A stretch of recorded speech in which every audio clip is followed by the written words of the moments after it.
I don't know why you got to be licking on my head all the time. It's doggone not doggone. What in the world? You need to be show. You need to get show ready. Help! Help! Help! Gone. You better get ready to get the show. We're about to go live. Don't you want to go live? Go say hello to everybody out there in the YouTube world, huh? Gone. What in the world? Okay, you ready?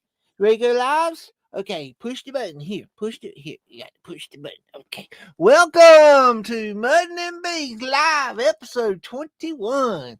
We's ready to rumble. Beagle's just been out for patrol and he's ready to he's ready to fight. Girl, come on, y'all, give it out here. Put him up, put him up, put him up, put him up, put him up, put him up. Okay. Whew. All right. Ready to go party? Okay. Go play. All right. Whew. Welcome everyone. Whew. Hey Kathy. Hey hippie. All right. Welcome.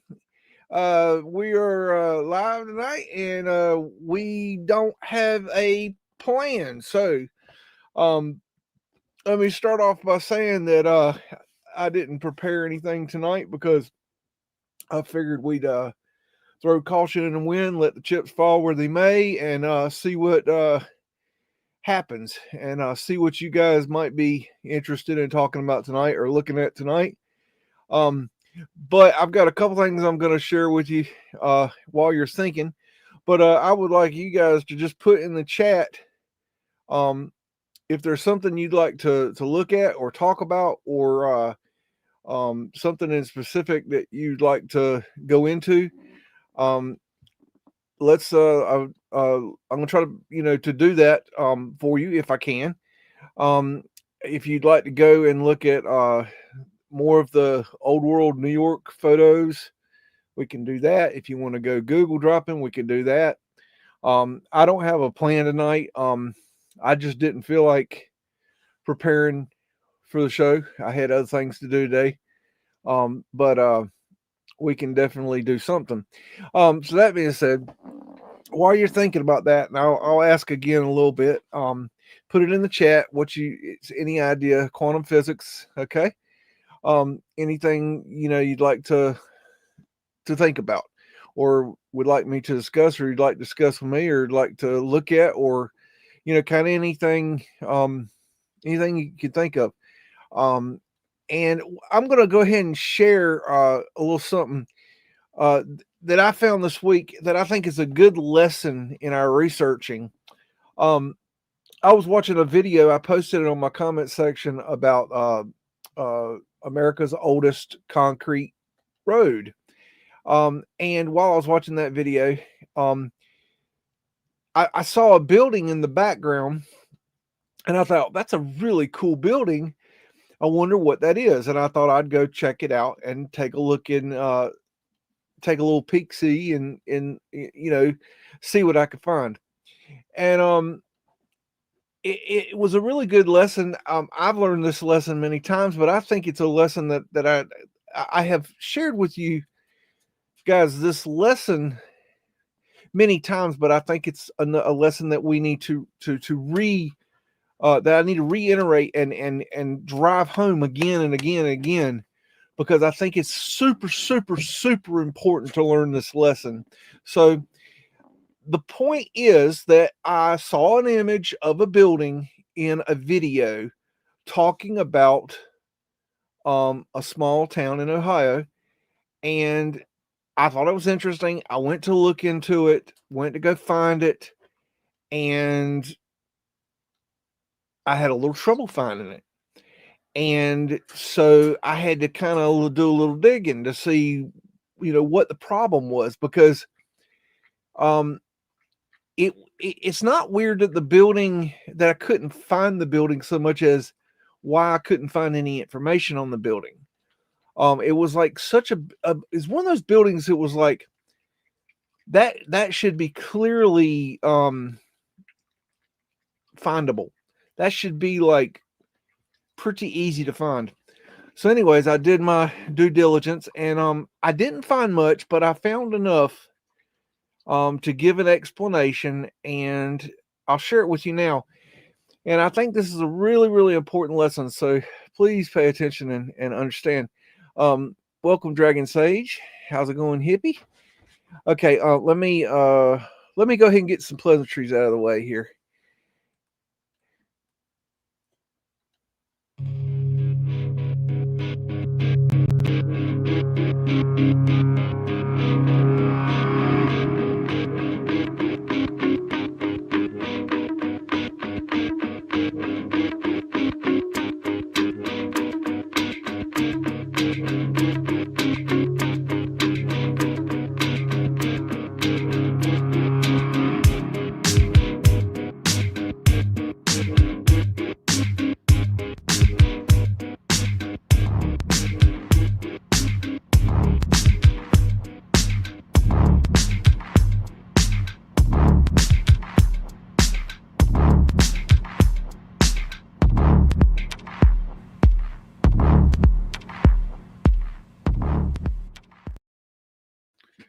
All right.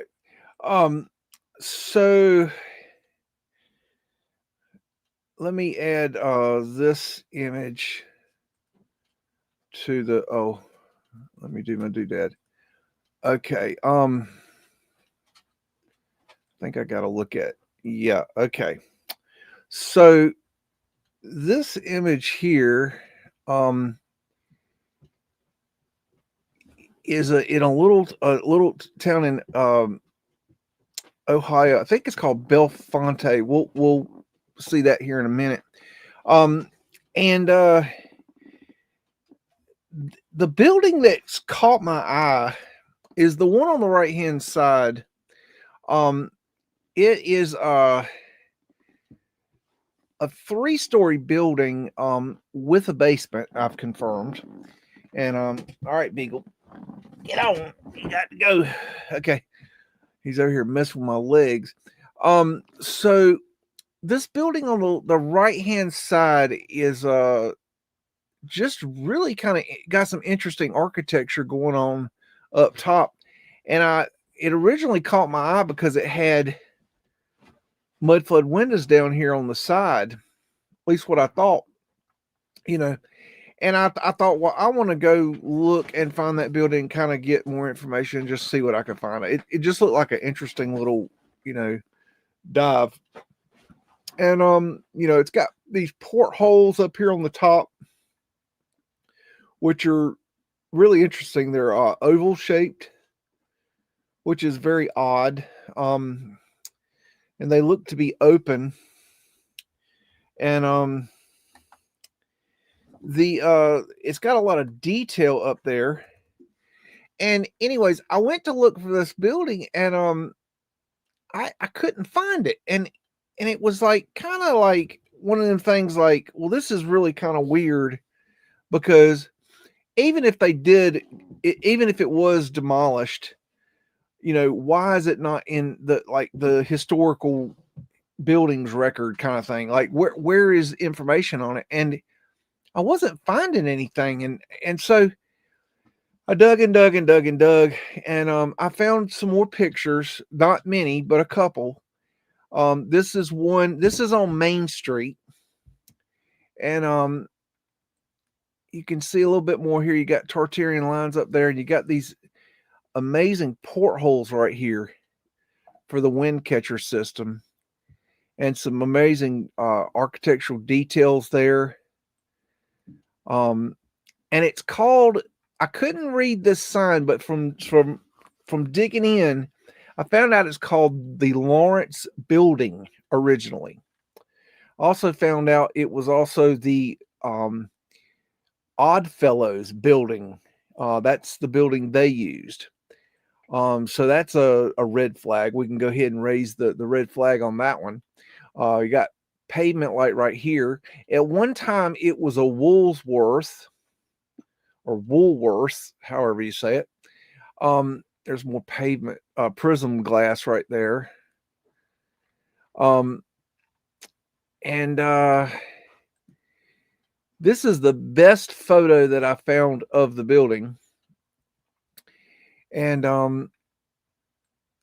at one time it had this store in it. It's got one of these stairways where I believe this is something that we added, that they needed to be able to get around the fact that I think these weird stairways that open to the outside are an addition. I think that what they had to do was add these stairs to the outside, because when the ground level the ground level went underground during the mud flood, that it messed up how the building functioned, how you got to the to the next floor. And so the first floor became the basement, and the basement became the first floor, the second floor became the first floor, and the third floor became the second floor, and the fourth floor became the third floor, and the attic became this would be the attic now. But I think that these stairs, I think that's something that we added in order to accommodate the fact that the buildings were changed because of the mud flood. Now that's just an opinion, but it's just something that I think is how it happened. Now you can see this beautiful detail in this building. Now, what's interesting is that I did find out that this building is partially still there. It took me a hot minute to find it, but I found it. And the way I found it was that I searched and searched and searched for the building on the left. This one right here, because it was really distinctive. And I found this building, but when I found it, and I looked to the right, I'm like, well, that's not the building. But then I took a second look. The one on the left here, this is Google Earth. The one on the left here is the building that was on the left in the picture, but the building on the right is the building that I was looking at. This is the first floor of the Lawrence building, and it still has the mud flood windows. And so I found a little bit of information on it. It's called the Downtown Lawrence Building Demolished. A separate building referred to as the Lawrence Building was once a prominent commercial structure downtown where the Woolworth store was located.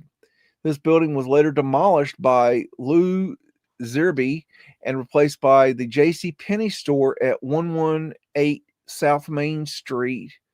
Only the original basement of the building remains today. And here's some information about the J.C. Penney's. And it says the J.C. Penney store in Bellefontaine, this is Ohio, opened in June 1922, South Main Street, in the Oddfellows building in the Lawrence block. The building lease was sold to the J.C. Penney Company by Sam L. Morgenstein, proprietor of the Logan Dry Goods store. At the time, J.C. Penney operated 312 stores in the U.S. and had plans to open 58 additional stores by the end of the year. The first store manager was A. McAlphin, a friend of James Cash Penney from Pullman, Washington. Penney's offered clothing and shoes for the whole family, as well as linens and dress patterns. The store was enlarged in 1927. The adjoining space formerly occupied by the Churchill hardware store was purchased. I don't think most of this is quite important. But I got more, here. This is off a Facebook, somebody's Facebook page. I don't know if there's much more talking about the building. Let me kind of scan through here. Let's see. I don't see anything of interest. So, let me. All right, Beagle, you're gonna have to piss off now. Hey, you get on my nerves. Sorry, folks. He's riled up. He gets a little too much. Okay, so let me remove that. No. Okay, let me stop screen. And let me show you a different screen here. If I can get this StreamYard to work. Okay, there it goes. That should do it. And get my doodad going. Okay. This is you see, this is Ohio we're looking at here. If I back up some more, you kind of get a better. You got Columbus, Indiana, Fort Wayne, blah blah blah. So this little red down here is Bellefontaine. Now, if we go down and get into the center of the city is right here, and I drop down, that is the Lawrence Building. Now, my point to this exercise is to say that when we think that we know what our little, hometown originally had for structures, we don't. Okay, there was a 3-story building right here. Okay, that looks like a little piece of junk that was built yesterday, today. Okay, and if you go down the road here, you can still see the Mudflood windows in the ground, clear as day, on the side of the building. That is the original ground level that was covered in the mud flood right there. Looks like something else on the other side there. But you got mud flood windows going all the way down.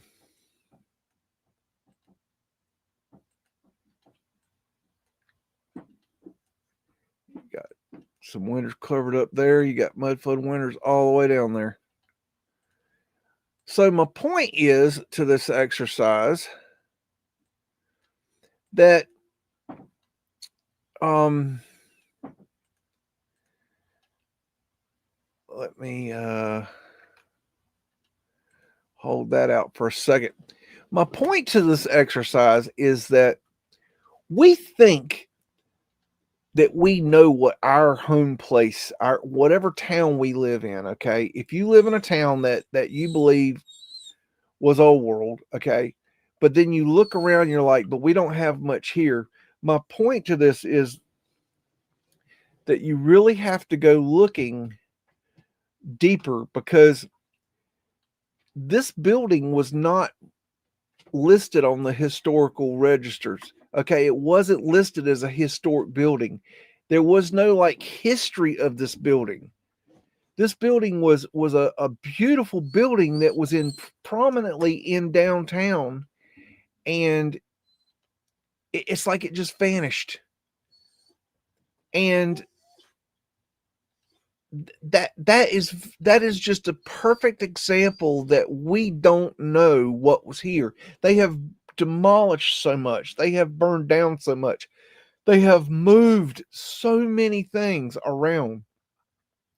It is unbelievable. It doesn't matter how big your town is. Now, let me give you, let me go back to this town, and let me just walk back up the street here, and let me just show you just a little something, that's here. They've got this amazing piece of architecture here, just right across the street. And they've done some renovations on it, and I don't know what the story is on it, but there is definitely some amazing architecture here. Look at that. I mean, that's beautiful. That is old world. So you know, I just think it's important that just because we think we know what is there, it's, you know, when I started doing research on my hometown, Raleigh, North Carolina, I thought that I understood Raleigh. I thought that I knew Raleigh, and I learned very quickly that I did not know. I did not. Hey, whatever you're up to, just get out of it right now. That's not your wood. That's Daddy's wood. About to issue a damn ass whooping. It's called 101. Ass whooping 101. You know what that means? Keep it up. Got prism glass here. So it's just, you know, a lesson in, there's that building that was to the left of it right there. It's just this is just a little lesson in look deeper. When you see when you're looking in your downtown and you see a building and then a open space and then another building, and it looks like there was a building there, well, look into what was there. Try to go deeper into that area. When you walk around, you see a parking lot downtown, look into that, because a lot of times, maybe not all the time, but a lot of times, it's quite possible there was something on that parking space. Okay, on that parking lot, they got rid of that. Why do we need so many damn parking lots? I mean, seriously, what is the purpose of all the parking lots, all the parking decks? I mean, do we really need that much parking? I don't think we do. I think that's, you know, just something they came up with to get rid of buildings. So that's the first thing I want to share. When I hope that made sense to you. And like I said at the beginning of the show, tonight I don't have a plan. We're going to throw caution to the wind, let the chips fall where they may. I just would like to do kind of whatever y'all want to do. So if you want to put ideas in the chat about what you'd like to do, if you'd like to go Google dropping or go look at the old world New York photographs, or if you'd like to discuss a topic, put it in the chat, and we'll run down it, and we'll try to make a show based on your thinking tonight. I'm pretty sure y'all are about tired of my thinking. So that's the first thing I want to share. So go ahead and start putting that in the chat as I go ahead and show you one more thing. I'd like to put a shout out to plumbers out there that can answer this question for me. I think this is probably a pretty easy plumber question, maybe not for new construction, but an old school plumber. I need kind of somebody that's kind of old school, somebody that knows what old stuff is. And then again, I may be wrong. It may be something newer than I realize. But I'd like to know a plumber's opinion on what something is. I think that I have a pretty good idea, but I'd like to have more knowledge about what this is. It's something probably pretty simple, but you let me know.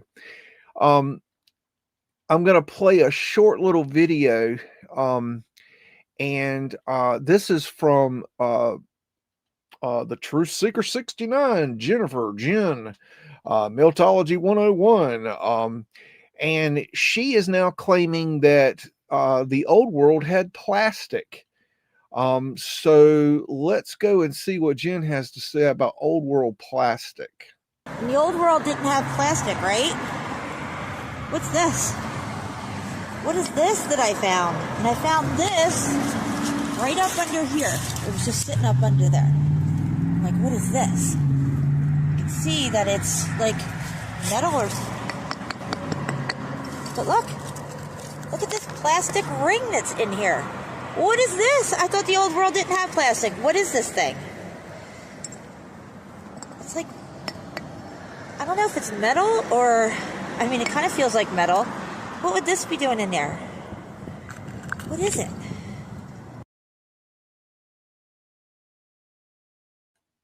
Okay. So let me get rid of this. Now, we'll get rid of that. Now let me present what I think it is, if I can here. Um, I think that the plastic piece is simply a 4-inch PVC test cap. They sell them at Lowe's, they sell them at Home Depot, they sell them at the hardware store. It's a modern PVC plastic knockout plug. It's a piece you put on a pipe to keep it clean while you're working. It has other uses, but this is the basic gist of what this is. Now, I'm not 100% positive that that piece of plastic is a 4-inch PVC knockout. But let me show you. This is a 3D image of it. Now, my point is that this right here, in my opinion, looks exactly 100%, except for the writing on the plastic, is identical to what she's showing. Okay. And if you look up test caps on Google, okay, this is the test cap. Okay. And I think that is what she's talking about. I really, truly think that that is what she's talking about. I think the metal piece that she wasn't sure if it was metal. Of course it's metal. How do you not know the difference between metal and wood and plastic? I mean, is there some sort of mythical element that I don't know about?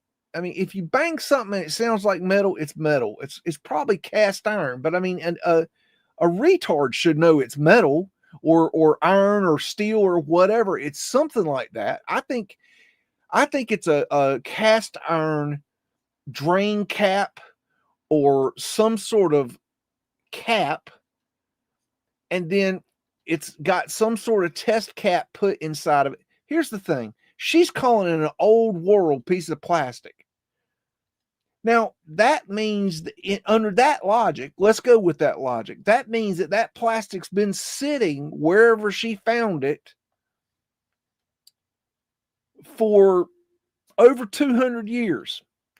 Now, when's the last time that you saw a piece of goddamn plastic that lasted 200 fucking years? Can anyone answer that fucking question? Anyone? Would anybody like to clarify that fucking question? When's the last time you saw a 200-year-old piece of fucking plastic? I'm sorry, I've seen plastic that's a year old that cracks. When she pulled that piece of plastic off that piece of metal, if it was over 200 years old, it would have crumbled in her fucking hands. I'm sorry, Jen, you were one of the dumbest fucking people on fucking YouTube right now. You were a fucking idiot. Now, I don't know exactly. I'm not a plumber. I do some plumbing, but I can tell you right now, I'm about 99.9% sure that is a modern PVC 4-inch test cap from fucking Lowe's, from fucking Home Depot, from the fucking plumbing supply store. That's what the fuck that is. I don't know what that cast iron cap is. That's probably old. But we ain't. I'm not talking about that. I don't know what that is. That's probably, that could be old. I don't know, but I know that damn piece of plastic ain't no damn 200 fucking years old. You can blow smoke up fucking YouTube's ass all you want to, but you're a fucking liar, Jen. I'm calling you out. That's some fucking stupid ass shit, Jen. And then she's got that jackass Curtis 47 standing right beside her when she says it. Curtis 47, you as a man should have manned up and said, "Look, you dumb bitch. You know that ain't no goddamn old world fucking piece of plastic. You're a dumbass bitch. So you too are a dumb fucking asshole. So that's that. I've ranted enough on that shit. Okay. Now, I'm going to look through here and see what your ideas are. Okay, Kathy Broughton is asking about quantum physics. Okay. Okay, Kathy, can you ask a more specific question about quantum physics? Well, what would you like to know, and I'll try to help you with what I know.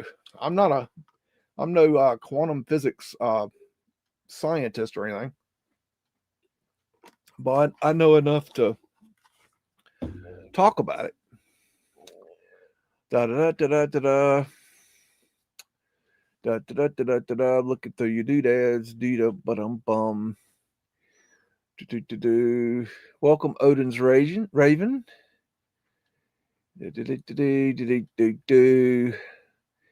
I got my little Charlie Brown Christmas tree up and going today. Da da da.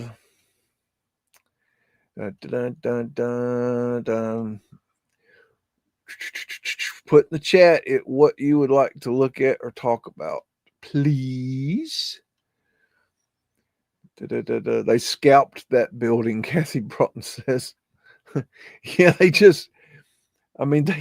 why would you do that? Like, what could be the logic? And they don't talk about like, oh, we had the building burned down or the building was in disrepair or anything like that. They just said they just demolished the top portion.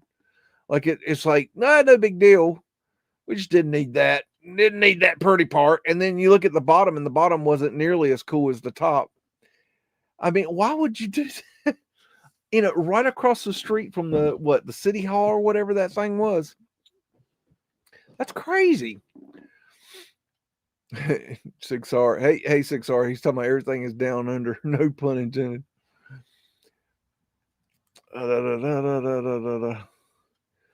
Parking lots are money makers. Odin's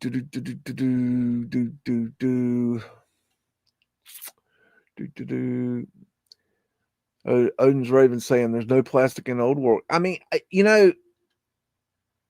okay, let's just say, if there was plastic in the old world, I don't honestly think there was plastic in the old world, because plastic is probably a very bad product when we get down to learning about when we get down to finding the truth out about plastic. I think we're going to really regret using plastic. So I don't think the old world used plastic, but that's just an opinion. Okay, I don't have any proof for that. Of course, there's no proof that there was plastic, Jen. But if there was plastic, okay, who's to say that it hasn't just disintegrated, since that time, and we just don't have any evidence of it? But having plastic, shitty little tiny thin ass PVC plastic that's 200 years old, the concept of that, I have had 1/8-inch PVC pipes break in several years when they were exposed to weather. Like people like the idea of PVC, of plastic lasting 200 years plus. Oh, not to mention the fact that where she found it was like up under some rocks that she had just claimed were melted building. So she literally pulled this old world plastic out of what she just called a melted building. So the building melted, but the plastic didn't melt. I mean, what kind of fucking retard thinking? I mean, what are these people smoking? I mean, there's got to be some new drug on the market that I don't know. I've tried some drugs, but my God, I've never tried anything these people are smoking. I mean, it's got to be some good shit. Oh. Blah blah blah blah blah blah blah blah. Let's see what did some help with a plumber in New York, has tons of bricks, old world stones in the basement. Do a video of everything you can find underground. You know, me love subways. You like subways, huh? Yeah, I think a lot of the subways are old world. Not all of them. Example, I don't believe that the Atlanta Underground or Atlanta MARTA subway is old world. But then the Russian subway, I believe, is old world, and some, maybe not all, of the New York subways, I believe, are old world.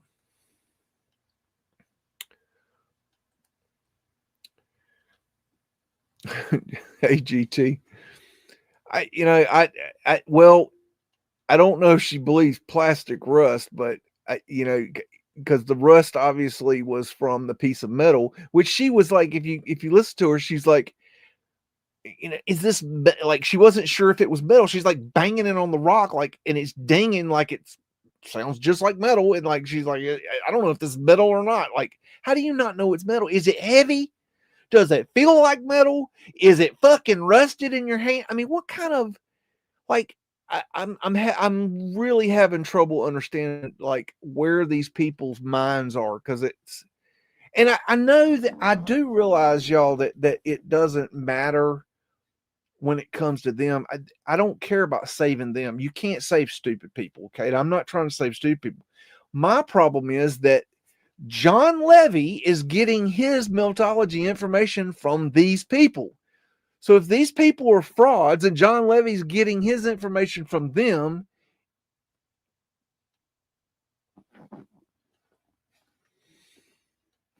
they're infecting, they're like a virus, they're a plague on our community.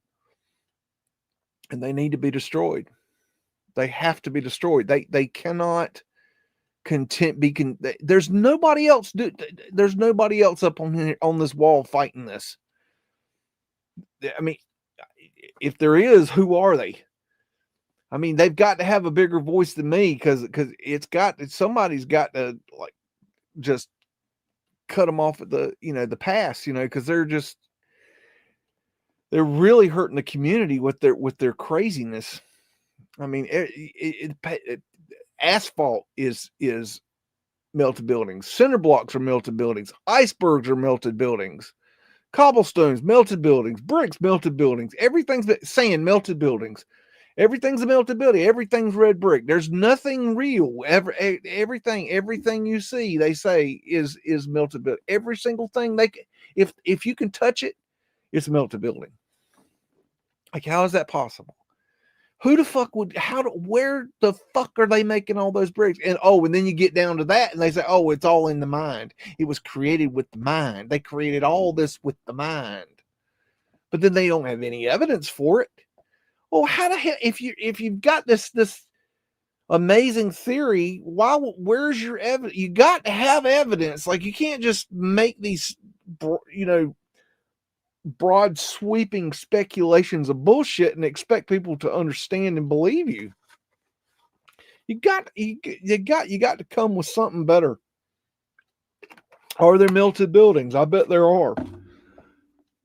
But until we can get rid of these clowns, we're never going to understand what really happened there. I don't think any of the real old world buildings had any plumbing, for that matter, retrofitted. But yeah, I agree with that. And we see evidence of that clearly, especially with the drain pipes.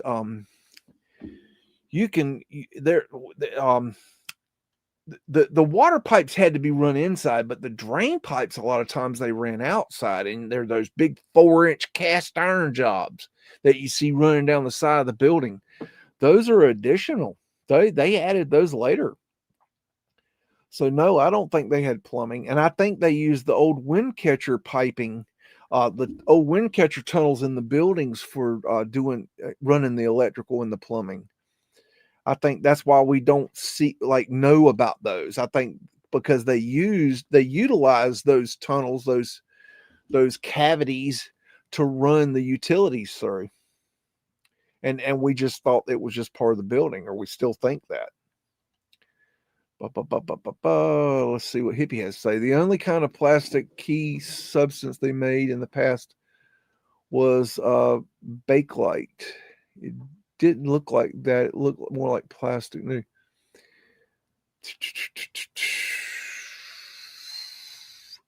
Bakelite. It seems like I heard of Bakelite before. I think you're talking about an old plastic. I think that's what I think I know what you're talking about. Yeah, it wasn't a very good plastic if I remember correctly. I think. Let's see here. I remember when they found King Richard III. Have they done anything with him since? I think I remember that. I never heard any more about that. And that's a good point. All old war plumbing was copper, not plastic. There is that is a very possible thing. Number one, they wouldn't have done they would have done copper because copper is good for the water. It keeps it pure. The second thing is that they would not have done hard 90s. They would have done everything in spirals, in transferring the water through. What happens is I don't know how to explain this real well, but basically when you got water and it hits a let's say a 90-degree turn, it screws up the molecules. It messes the water up somehow. It degrades the water. It hurts the water because water is living. And it breaks it down. So in the future, in our plumbing systems, not now obviously, but in the future, we will have ways of transferring water in where it moves in spirals, straight line spirals, and curves, and also keeps moving. So another thing we do wrong is that we fill the water line and it stays stationary. Water wants to move. So I think we will have circulator systems that will circulate the water through the system and continually. I saw recently somebody had designed. They had they live in a mountain, I guess, and they had a mountain stream, and they somehow ran the mountain stream through their kitchen, and they had a trough, a stainless steel, I think, trough going through the center of up on their counter, and they had, it was a running spring right through their kitchen, and they could just wash their dishes right there in the spring. I just thought that was really cool. Petrified plastic. Let's see. I've been in garbage dumps that were before the plastic age and no plastic. Oh man, I don't know what they call them, but I like those YouTube channels where they go and they dig in the old trash dumps and they find all the bottles and all the throwaway stuff. That is so cool. The treasures they find in those shows, really cool. And no, I've never seen them picking up any plastic. I mean, plastic breaks down.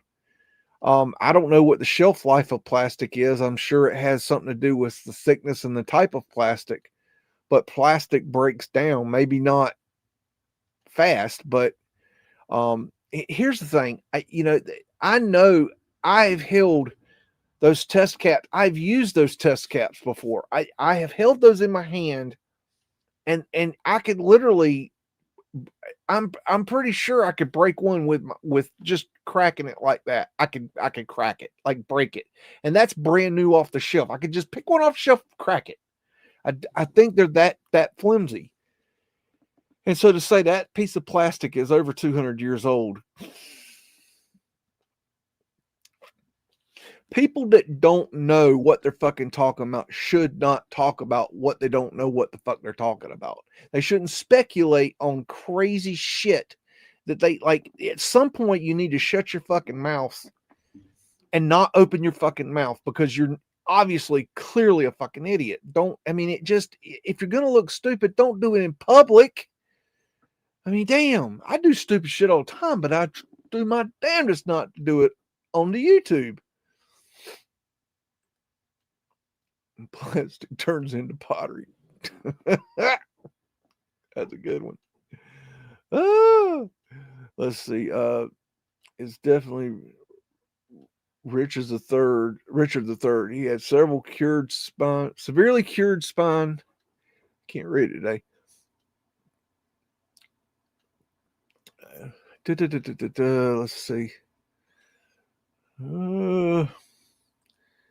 Let's see. I really like the video showed a couple weeks ago. Oh, you're talking about the quantum physics video.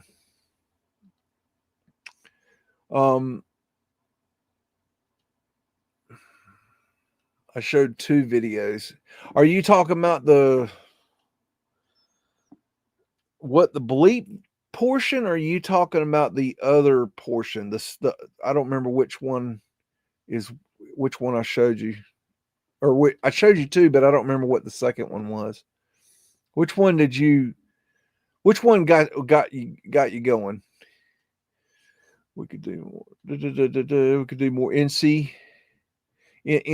picks. So you like that website? That is a really, really cool website. She still wants to know what she's smoking. It's got to be some good shit. I mean, I don't know. I can't understand it.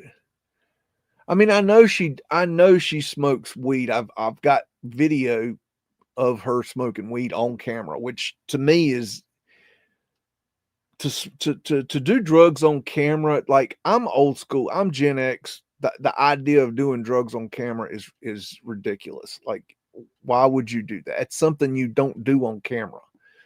It's not about is it legal? Is it not legal? Is it cool? Is it not cool? It just makes you look unprofessional, in my opinion. I'm not saying that people shouldn't get high. If you want to get high, but to get on in public on YouTube and get high on camera, to me is just, you have no respect for yourself or your audience. That's my opinion. When you're not when you're just a kind of a hangout kind of live stream, chat room person. I'm talking about like these people that are what I call creators, the people that are actually trying to create content. I don't think it presents a good face, but that's my opinion. A lot of people don't agree with me on that. And I've pissed a lot of people off with that. But it's still my opinion, and I'm going to voice it because it's my opinion. I'm not going to sit there and hold your hand because you have a problem with it. Hold your own damn hand. Read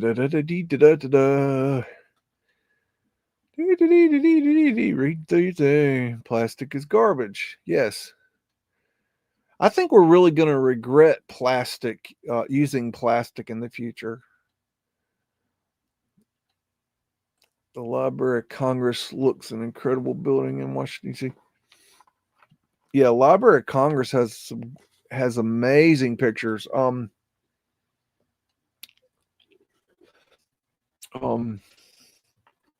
wish these digital archives were easier to work with. The people that are putting them together are they're working so hard to get this stuff on there. They're not doing a lot of making the sites easy to use. And they're all different. So every time you go to a site, you have to learn how to use the site. They all down. They all. They're not. Some of them are like treacherous to try to get around on the site, trying to find what you're looking for and understand. Like they don't make it clear. It's almost like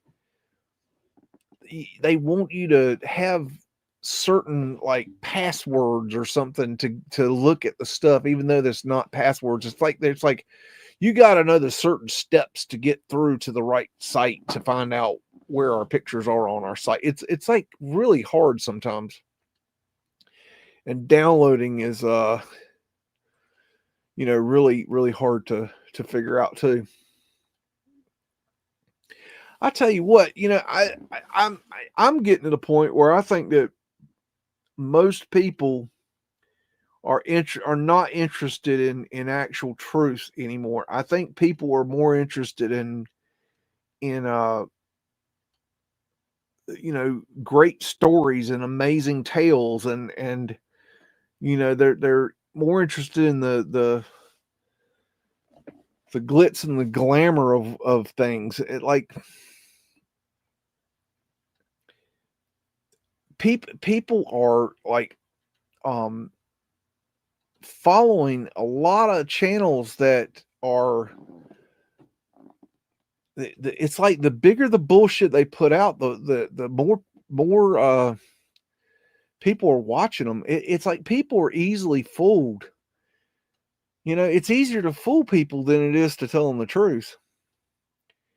And I try to stay grounded and based in what I share with you.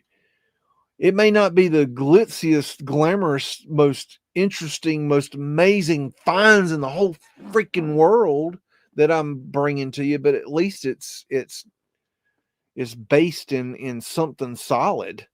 I'm like, it's I try to ground it. I don't want to speculate. I like speculation, but speculation's just for fun. It's not for entire shows, or I don't make videos of speculation.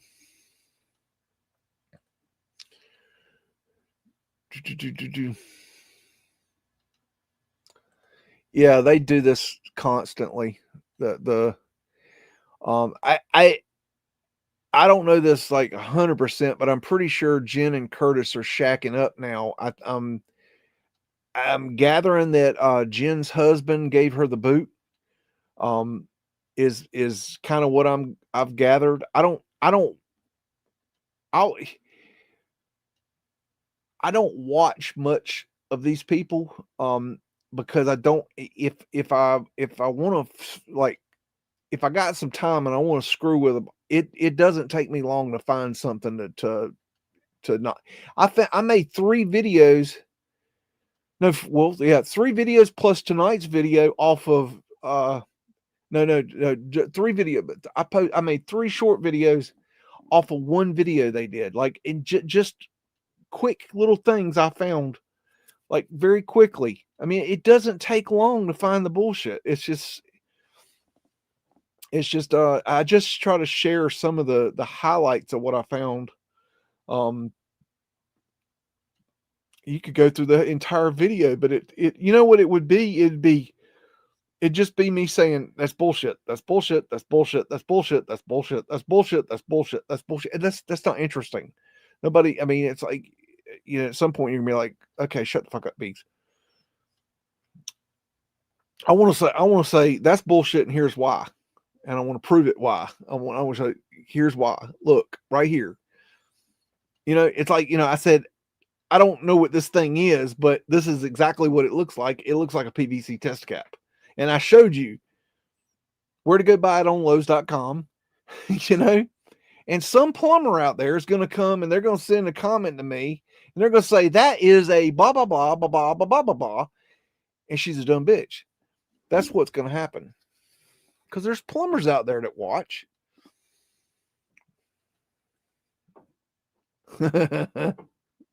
Yeah, all right, all right, jackass. Yeah, this is one thing they say. He's joking here, but they are dead serious. They believe that, this is their exact words, they believe that all sand is brick dust and that the mud flood is just brick dust and water. That's what they believe the mud flood is.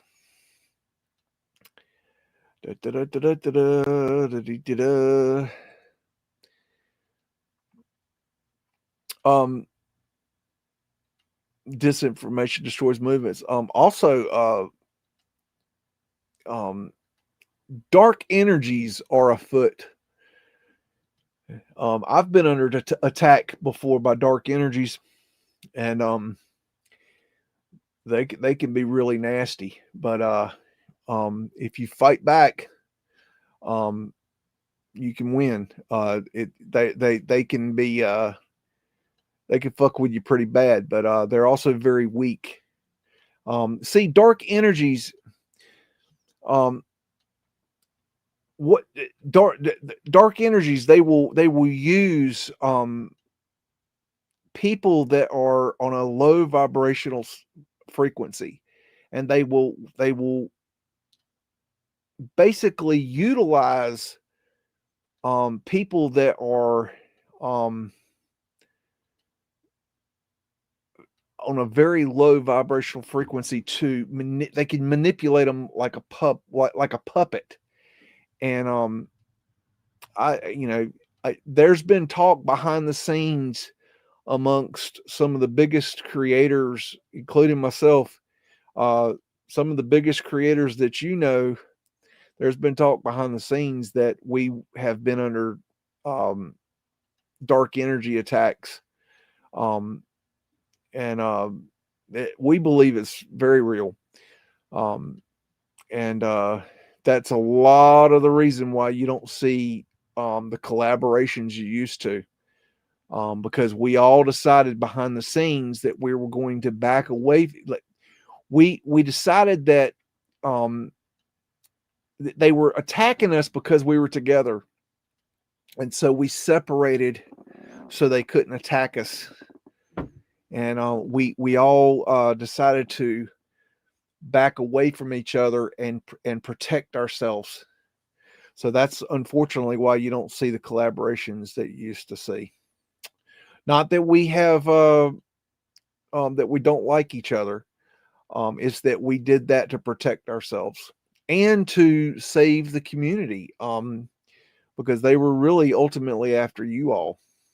So unfortunately, that's and unfortunately it will happen again. There's at some point, and I'm going to call it now, at some point, these newer channels, big channels that you see out there will go under dark energy attack, like Lunch Break and Lucius Lorian. These channels like this that are the big channels now, they will at some point come under this dark energy attack. And my suggestion to them is to not, they're not collaborating right now, but not to collaborate, because that seems to be when they bring it forward and come after you. They do not want us to get together. Now I don't like that.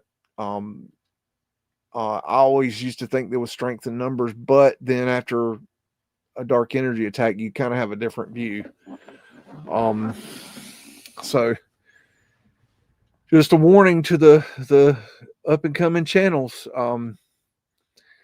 Be careful who you let in, because these people will come kissing your ass, and that'll be the first sign. Jen used to show incredible info on ships. That's a great point, Hippie. To be clear, Jen has lost, I don't know how many channels now on YouTube. She used to be a big channel. I've heard that maybe she had 40, 50,000 subscribers, which back then was really big. Um, and that's respectable. And my understanding is that she used to do some really cool research. And then she got to doing drugs with Jerry DeCamp, it seems. And that's when she went off the rails. And so people that followed her in the past and think she's all wonderful they don't know who she is now. She's not now who she was. She has changed. She has flipped a bitch and gone to the dark side. And so she did do interesting research in the past, and you can't see it because YouTube deleted it. So you can't see that work. All you see now is her Meltology bullshit. So just that's what I know about that. I have heard that in the past she was a good researcher, but drugs. That's why I quit doing drugs and quit drinking when I awakened, because drugs and alcohol cloud the mind and they don't allow you to function at a higher consciousness level. And so I quit drinking and drugging 18 years ago, and it made all the difference in the world. And I can think clearly. This is why I can see right through her bullshit, and that's why she can't see her own bullshit, because she's high. And it's the same thing with all the meltologists. Every single one of them's on drugs. Every single one of them. I've not found one of them yet that's not on drugs or a pathetic loser that needed friends. There's quite a few of them that are just regular people that are desperate for friendship, and these people brought them into the fold. Brick love. Oh, that's interesting. All along the Hudson in New York is a crazy fort, cannons and balls along both sides of the Hudson, New Jersey, Hoboken, New Jersey, old school, big time. I have, and I need to get into it and do it. I have some really, really cool, good brick making documentaries to share for movie night about the Hudson brick making. And that I need to get into. I need to get that done, because that will be a lot of fun. Definitely. Bakelite, they made old phones out of that. Are you talking about the old brick phones? The ones that were about a foot long? That's another good point. Old world ceramic plumbing. I think that's very possible. I've also seen wood plumbing. Paul Cook has found a lot of plumbing things in his digging. I don't think they had plumbing like we have plumbing. I think they had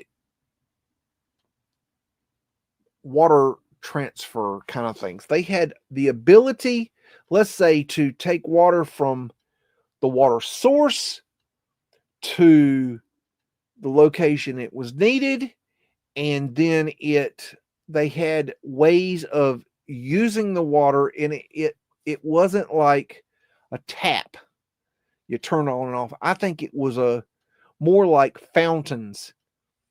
And instead of having a tap that you turn on and off, that they had a fountain. You had living water that was continually moving, and they just, whenever you needed water, it was always moving. You put your hands in there, you wash your hands, or you wash your bowl, or you got some water for the bucket or whatever. I think their water was always moving. So I don't think they had small plumbing like 1/2-inch copper pipes like we do. But it's also another weird thing is And I had this conversation with Paul Cook one time. We were just shooting, you know, darts at the board one day, and I was kind of wondering, you know, what if um, the old lead pipes were old world plumbing? Because, you know, the old buildings all had old lead pipes in them. Now, later on, we find out, you know, that lead is bad for you. We shouldn't use lead pipes. But what if we missed something? It's like, okay, why did they take the lead paint off the walls? Okay, now we're finding out that it wasn't, and why did they take it out of the lead gas? We're finding out that it wasn't that the people that kids were eating lead paint. It was that they wanted to. It was for the EMF radiation. They didn't. They want to be able to send the radar through your house, and they couldn't have the lead paint on there. Same thing with the radar detectors and the lead paint. The lead gas would block the radar detectors. You know, it what if there's more to the lead pipe story than we're being told?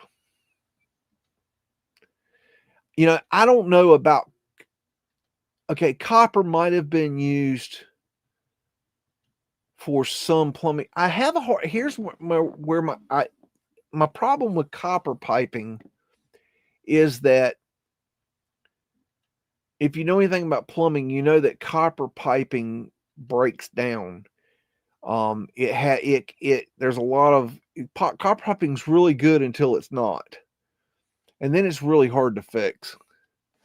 So I just don't know about copper piping. I'm tossed up on that one. I don't know. I'm just shooting, you know, farts in the wind, see what smells. Um, let's see. Bakelite was cool, but it disintegrated in time. Yeah, I think I remember. You know, that reminds me of when I was in the 80s. I don't remember how old I was, but I remember opening up the refrigerator one day to get some ketchup, and I saw it was a plastic bottle, and I was used to, before this, ketchup was always in glass bottles. So when I pulled the ketchup out of the refrigerator and it was in a plastic bottle, it was really weird. I was like, what in the world? That was a new thing. And when I read it, it said, uh,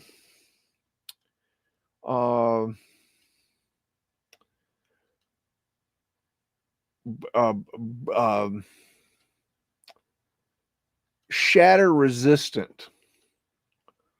Shatter resistant. Well, in my mind, it made sense that you could drop the bottle and it wouldn't break. I was younger. Okay, so I held the bottle out straight and I dropped the bottle from, you know, straight out probably 4 feet to the ground, and it shattered everywhere, and ketchup went everywhere, and I got my tail whooped for that one. Kind of like, well, why did you do that? And I'm like, well, it's shatter resistant. They're like, well, that doesn't mean it's not breakable. And I couldn't understand, like, why would they put that on a bottle, like shatter resistant? Now, you know, if you take a plastic bottle now out of the refrigerator and drop it on the floor, it's not going to break. But then the plastic was so thin, it shattered. That might be what you're trying to say in a way. Da, da, da, da, da, da, da, da, read down. They won't let us dig there anymore. Chinese coins and opium pipes were common. Where are we digging? I missed something. I forgot where we're digging at.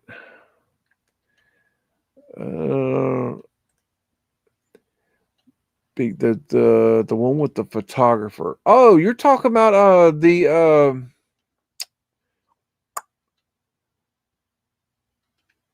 Okay, you're talking about the what the bleep. Um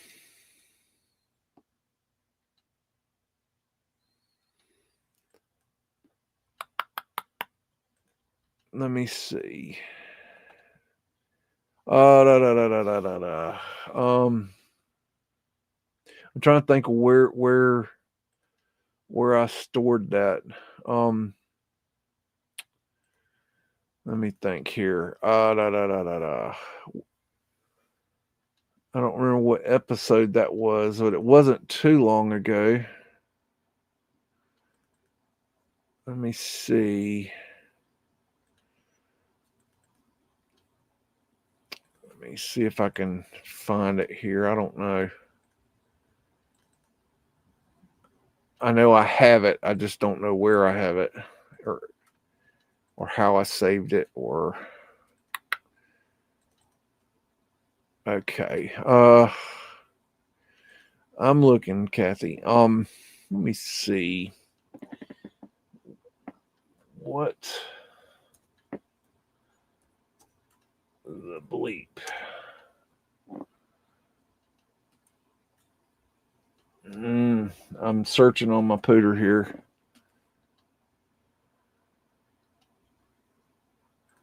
Let me see if this is the right one.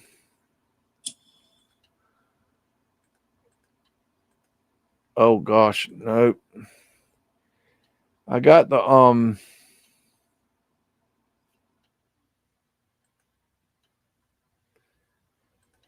whole film here. Well,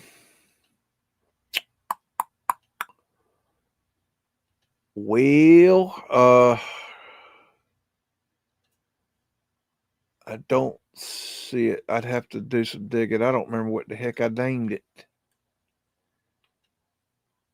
Oh boy.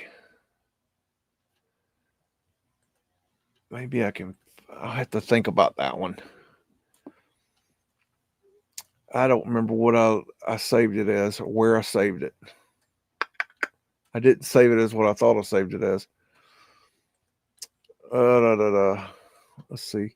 Old amplifier knobs, radios were made of Bakelite too. Huh. That doesn't sound like a very good product.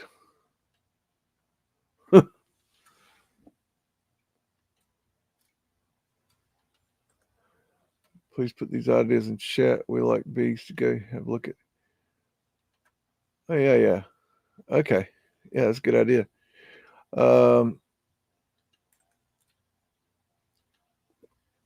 Look at Victoria, BC. Yeah, we've looked at Victoria, BC before. Let me see here. Let's see what we don't need. We're not looking at Charlotte pipes no more.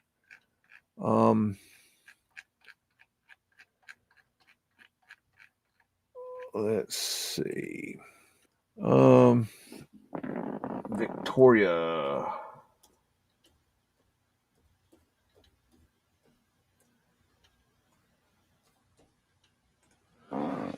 All right, let me share the screen and we'll look at it. Well, gotta hit the right button.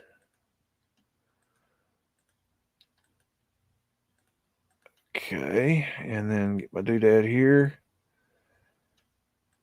And okay, so I do know in Victoria there's a lot of pavement lights, and they actually have one of the only, from what I know, the only pavement light preservation being done. And they actually they have like dried up the market on prism glass, pavement glass, because on the solarized purpled prism glass for pavement lights, because they were trying to replace their pavement lights. And so when I went to go started looking for a piece for myself, I couldn't find it because they were buying them all. And now you can't find them. Not solarized. You can find the ones that aren't solarized, but I want a solarized piece. This is a beautiful building right here. That is the Parliament? Copper domes. That is a hell of a structure right there. I don't know if I've even seen that before. Let me see if I can get down and see if we can drop down. What's this? No, that's no good. That might be good. Oh, yeah. Oh, that's pretty. That is high quality right there. Those steps look like that we might have added those. Those domes are something else. Portholes. There's your flat earth asterisk right there. That is a beauty right there. Diamond symbology. Got a little obelisk over here. That's a nice one right there. Let's see if we can find a downtown area. Those are always fun. I know nothing about Victoria, so let's see here. This is looking downtowny. Oh yeah. Now we're getting somewhere.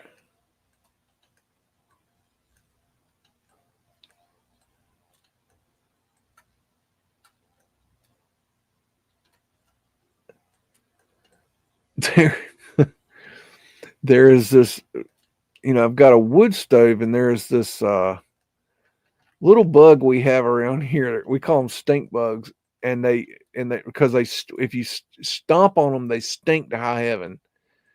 And anyways, they get on the wood. They like living in wood, and so when I bring in my wood for the wood stove, a lot of times they'll be shacking up on the wood, and I don't see them, and they'll come in here. I got one that's like, he's gotten in here, and he's going on my light up here, like flying around it like he's a crackhead. He's just buzzing around going, here, here, here. I don't know if y'all can hear that, but it's just kind of funny. It's just part of living here. It's just one of those things. Finding some old stuff here. Look at that tower right there. Porthole. EtherTech right there. Wind catcher.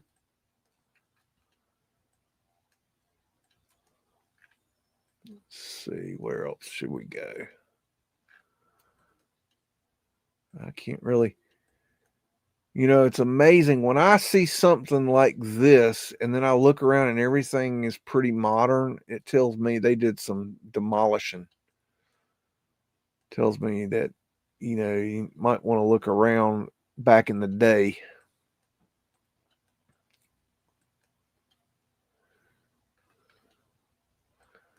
There's something interesting. Ooh, what's that down there? Ooh, look at that. Ooh, that's nice. I like that. That's pretty. Checkerboard design. Bank of Montreal. Oh, wow, look at that. Is that a green man right there?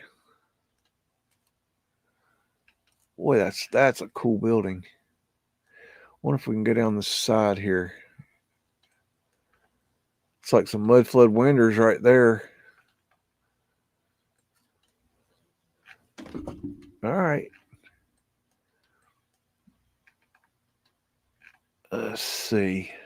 Oh gosh, we're down on Street Fair. Look at that Moorish building right there.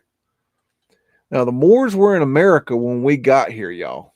They were the original. That there was, long story short, and oh, there's some Mudflood winners for you. Long story short, there's some more right there, and I tip my hat to Dane Calloway here, in his research, but um, the the Moors were here in America, and that's a whole nother story. Oh, look at, oh, I love that brick, right? Oh, that's beautiful. The Moors were here temple building. Oh, that's pretty. Um, and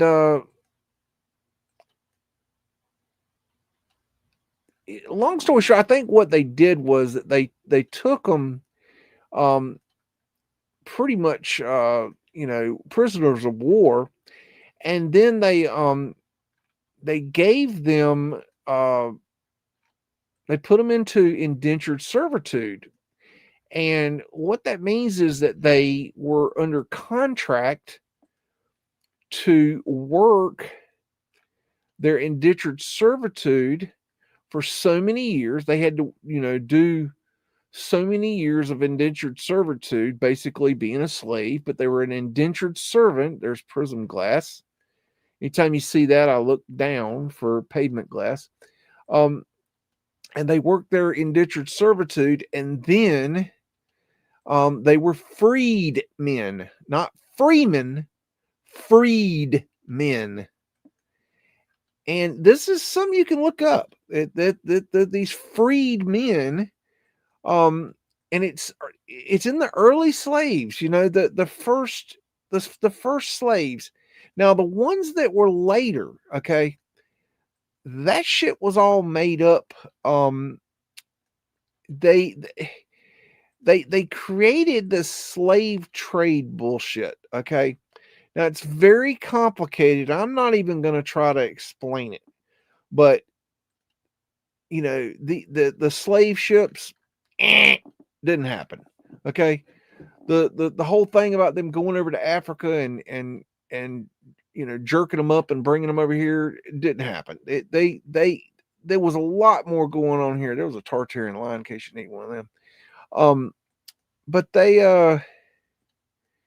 the later slaves, not the originals, the later slaves were they basically created this slave trade narrative off of the original indentured servants who were then granted their freedom. That's why you have so many wealthy black people early in our history, because they would work their indentured servitude, they would get free, okay, and they were intelligent people, and they would go off and make money, and they would be very, well to do.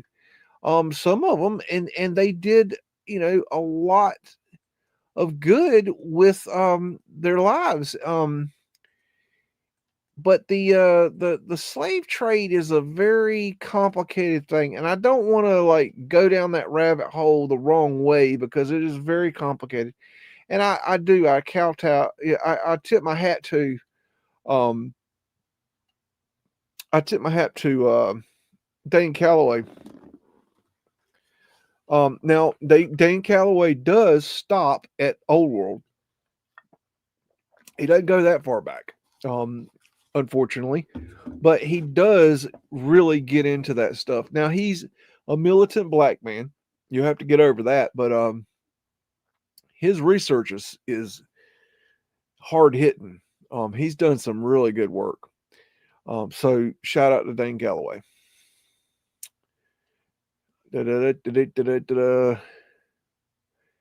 Bum bum bum. What is this? Washington, Pennsylvania, Main Street. Let's see if I can find that, maybe. Let's see, Washington.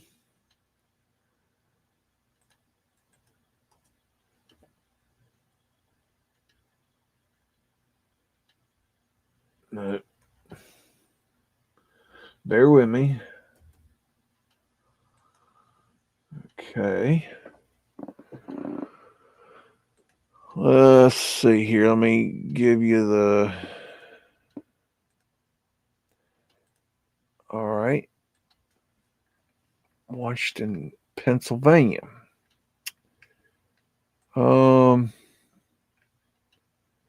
Where's the street names? Oh, Main Street. Okay, Main Street. Let me get to the end. It looks maybe here. Let's start here. Oh wow, 2017. Wow, it's not going to be very good. Pictures. Mudflood winter there.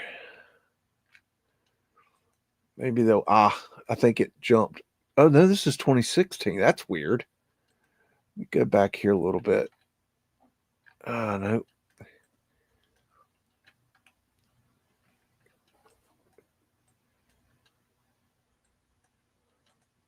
I love towns like this. They're so cool.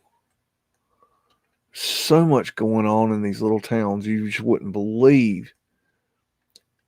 See, this is a good example. Right here, I bet there was a building. We were talking about this earlier. I bet you if you look back in the history, you'll find a building right there and it burned down.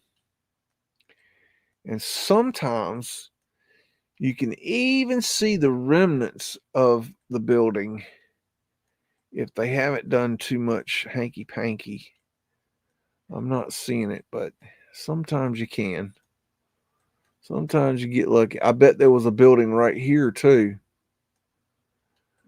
So, what I would do is maybe look back in the past and try to see, what was there. Even right here in this spot, that would be a possibility for a building. Because the reason I say that is because this corner has a building, this corner has a building, this corner has a building, this corner. That would make me kind of wonder if maybe there was something there at one point. Just because there's a parking lot today doesn't mean there wasn't a building there before.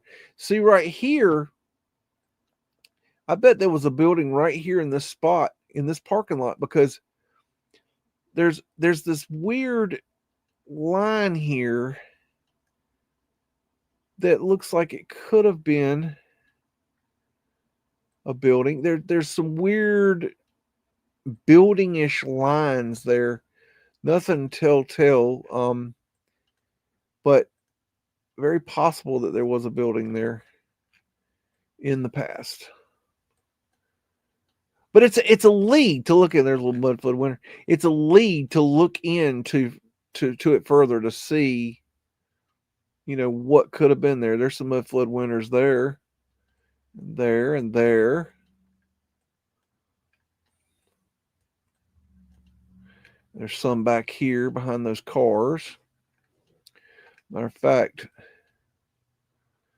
let's go further back and see. So you can see them a little bit better. All right. Let's go down this alley, see if we see anything juicy. See, there's some Mudflood winters right there. There.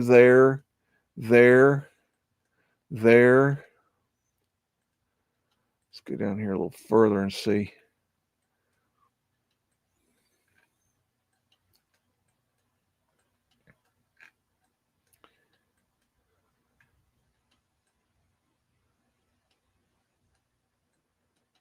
All right.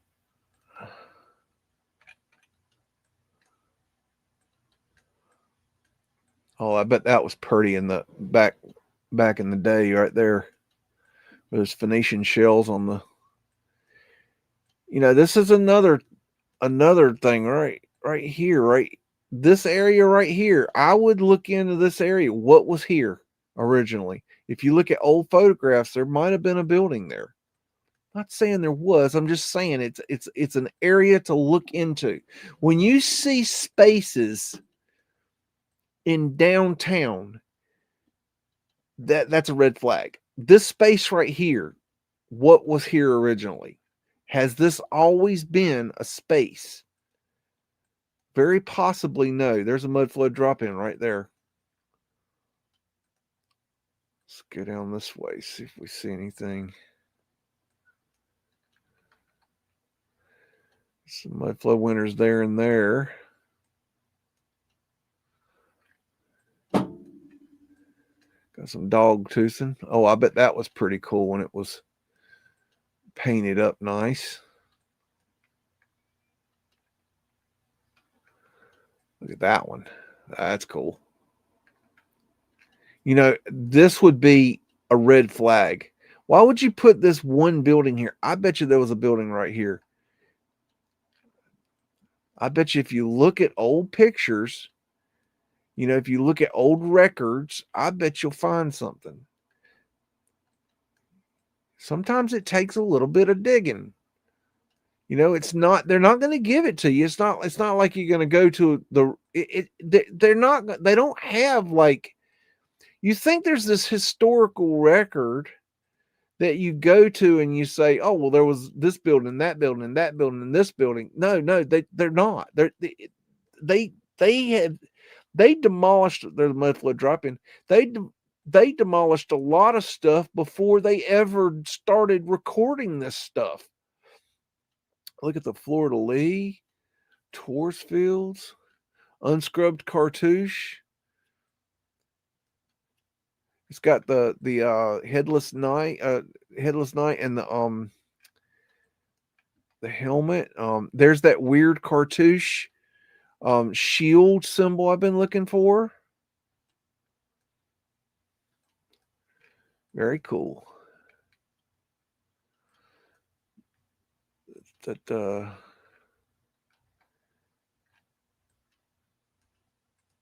looks like we got something good coming here. Look at that thing. Porthole. Oh wow, I've never seen a white dome. That's interesting. Now see, that stands out to me. Now, does that stand out to me in a good or a bad way? To me, I'm wondering if that dome was always white. I'm wondering if you go back in the history, if you found out maybe that was a copper dome. Look at the portholes there for the wind catcher. Oh, yeah, look at there. Mudflood winters.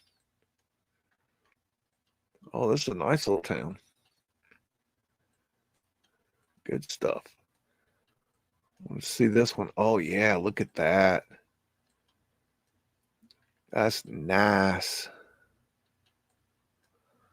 And see, then this just kills me. Look how, first off, you know, not for nothing, but, you know, I like trees, but I'm sorry, cut the tree down. You've got a tree in front of this beautiful building. Second thing, you know, I love a good awning, but get rid of the awning. Okay. It looks stupid. And what did you do to the front lower portion here? Because you know you redid it. Go back and look at the original pictures of this building. I bet this building looked a lot better than it does today. This window, to me, does not look original, like they've modernized it. I would look at what was here originally. This is something that would be interesting to look further into. I look for the anomalies. I look for the stuff that's like, it doesn't jive with what I'm seeing. That's that. See, I bet this building looks so much better. Look how interesting this building. They've redone these windows. That's obvious. They've modernized those. Dollars to Donuts, they had arched windows on them at one time. And then they've redone the entire lower level here and made it this whatever this is. This it's horrible looking. It looked like a crackhead took a shit. It's horrible. Like, what is this crap that they like? Look at that beautiful architecture. Like, why? What? Who What kind of architectural shithead did that? Seriously, it's like, look, it's like juxtaposition of old world and we have started smoking crack. That's what I'm looking at right there. Whoever designed that lower half is a crackhead. Unscrubbed cartouche. Oh, I love that lamp. Oh, that's beautiful. Got little Tartarian lines right there. Dripping fruit. Still don't know what the dripping fruit means. Look at that. Look at that. Just, I mean, that is exquisite to me. I look at the brickwork. This is good stuff. And then look at this. I mean, look at that, and then look at that. Look at that, and then look at that. It's like looking at a beautiful woman and looking at a very like woman that hit every ugly branch on the way down. That's the difference. That's like a beautiful duckling and an ugly duckling. That's, I mean, what is going on here? Like, why? And look at this door. Compare and that is obviously bullshit new. That compare what is why? Why would you do that to a building? Like, what kind of architectural school teaches you to destroy architecture? I don't I cannot fathom why they did this. I mean, I know why they did it. They did it to hide the truth, but come on. Got mudflood windows everywhere. Look at the detail there. Oh my goodness. That's a mudflood gasm right there. I mean, come on. And see, that's starting to fall apart there. That's not good. They're having a lot of problem with that because people don't know how to there's not, well, it's not that people don't know how to do it. It's there's not enough people that know how to do it. These buildings are starting to fall apart because people don't, there's not enough people to go around that know how to maintain them and repair them. And so we're having a big problem with that, and it's going to get a lot worse. Mud flood drop in right there. Like, who builds like that? I think I'm going to build my office buildings below ground because that makes sense. I think that's a very good idea. Let's see which way we're going to go. Why don't we go this way? This is good stuff. Look at that one. That's pretty. Damn. Like, what? Why? Like, look at the top and look at the bottom. I mean, it's like, you know, uh, uh, good movie, bad movie. Good movie, bad movie. Good song, bad song. Good song, bad song. Good dinner, bad dinner. You know, five-star meal, McDonald's. I mean, what are we doing here? What, like, architecturally, what are we doing here? This is red. This is a red flag. Oh my goodness, look at that. Jeez. This is a red flag here, right here. That to me is a red flag. Raise the red flag. Raise the red flag right there. What is that? Oh, it's just a wall. No, look past the wall. I got a building here. I got a building here. This one's rather tall. It kind of looks like maybe, possibly, there was another building there at one time. Maybe. Well, what you should do is look for old pictures of this. Try to match it up. Look for the address. Look for look for this building and look what's beside it. I bet you there's something good there. Matter of fact, let's just, for shits and giggles, hit the Wayback button. Bada bing, bada boom.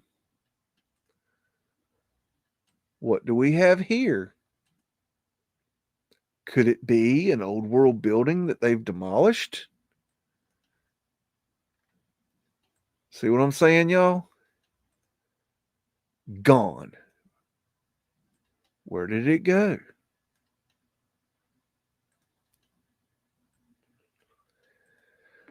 You get it now?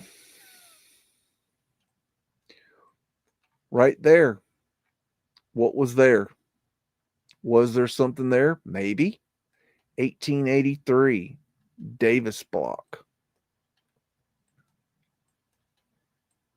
What was there? What was there? Look into it. And this guy, I'm not just talking about this place. I'm talking about everywhere you go. Right here. What was here? What was in this spot? Now, I doubt we're going to see anything on the Wayback Machine. We don't. But you never know. But I would say that there's something here. This right here. This is a red flag. Red flag. What do you see there? You see just a shitty brick walled building. You know what I see? I see an old world building that's hiding behind a facade that has been put over that building. I bet you a nickel, if you go back in time, that you will see a different building. It will have a beautiful facade. But some jackass brutalist facade son of a bitch came in here and did this because he had as much taste as my penis in architecture and built this shit over top of the old world. That's what you're looking at. You're looking at some brutalist facade, brutalism architect that thought he was cool and edgy and thought he'd modernize the world, didn't know shit about architecture. Oh, there's a good one. Let's go back. Wait a minute. Let me go back. Wait. Let's do that one more time. I don't know if y'all caught that. Okay, look at that. Okay. Nothing there. And then we go to the Wayback Machine. And there's an old world building there. And that one's Art Deco. And I believe Art Deco is old world. I think it's a transition between worlds. There's a Mudflood winter there. Let me see if it goes back even further. Maybe we get more detail. I don't see none. Okay. Go back to the latest. And then you can see how, now this is what we got. We got a little grassy spot. Oh, wow, that's such a pretty grassy spot. But there was a building there. But, 10 years from now, nobody will know that. Nobody will even remember that building. Nobody will they'll never remember that. There's an old porthole. Nobody will ever remember it. It'll go forgotten to time because they're not documenting this shit. See, this is a weird one. This could be modern. This one right here, if I had to guess, is modern. But it would be worth looking into the history of this site to see if this is modern and they have modernized it, or if it's maybe it is old and they have modernized it. But in my whatever you call opinion, professional opinion, semi-professional opinion, amateur opinion, whatever you want to call it, I think this might be a new building.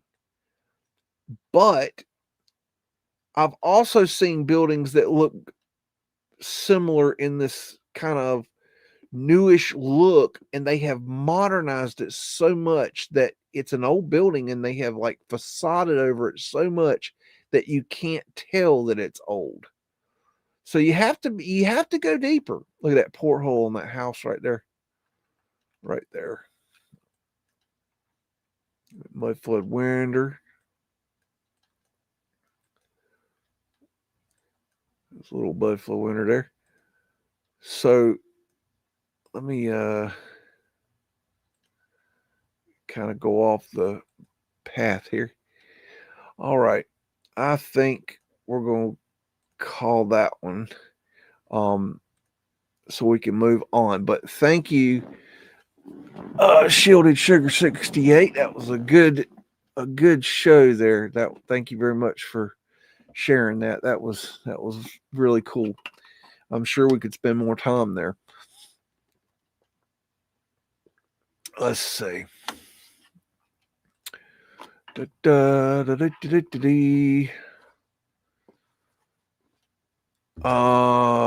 I don't.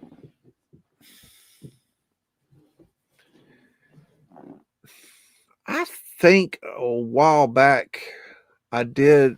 I had a video on Victoria, but I couldn't tell you. It was if I did, it was one of the music videos, and I couldn't tell you which one it was. I've done so many at this time, I don't even know. I'm not sure.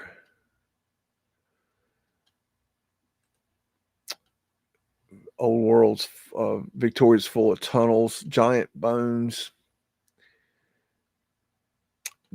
Definitely giants everywhere.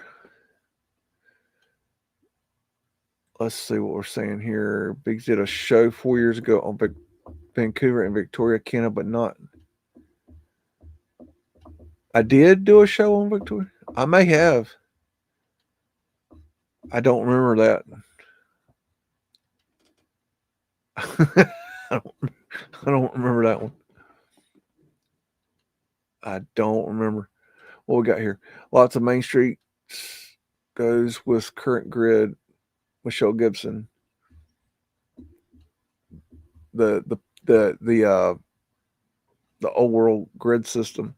Yeah.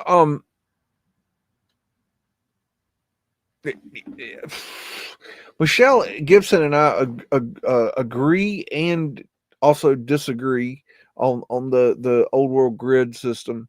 Her view of the old world grid system is that it goes from point A to point B in a straight line.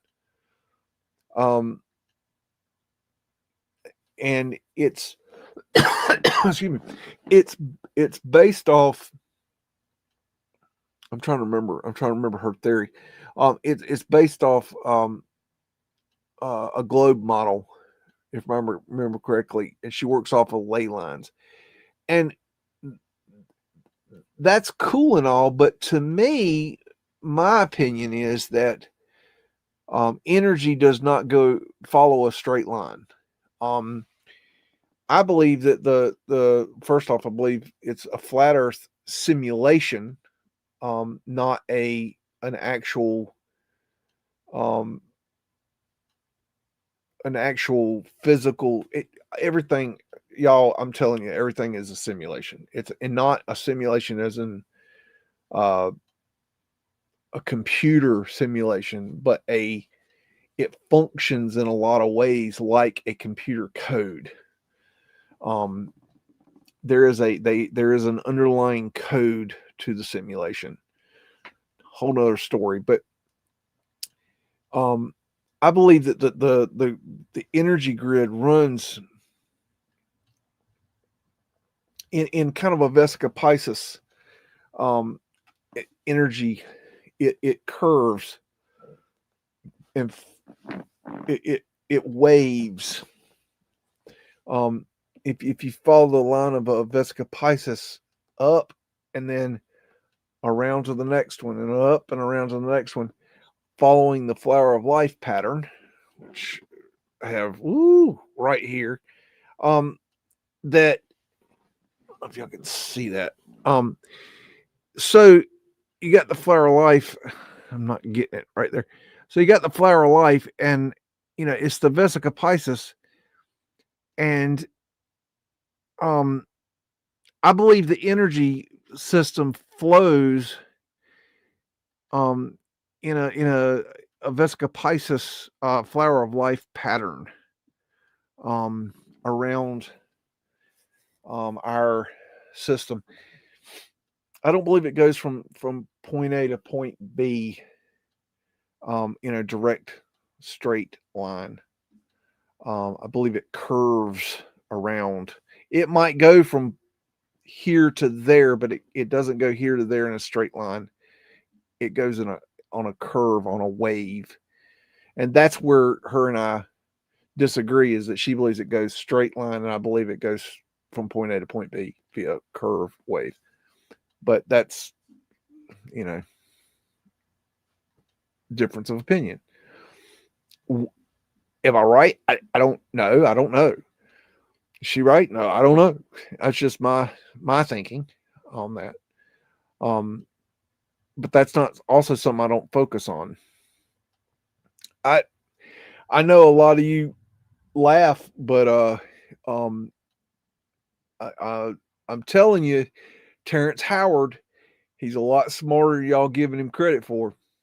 Y'all can laugh all you want to, but I stand by him.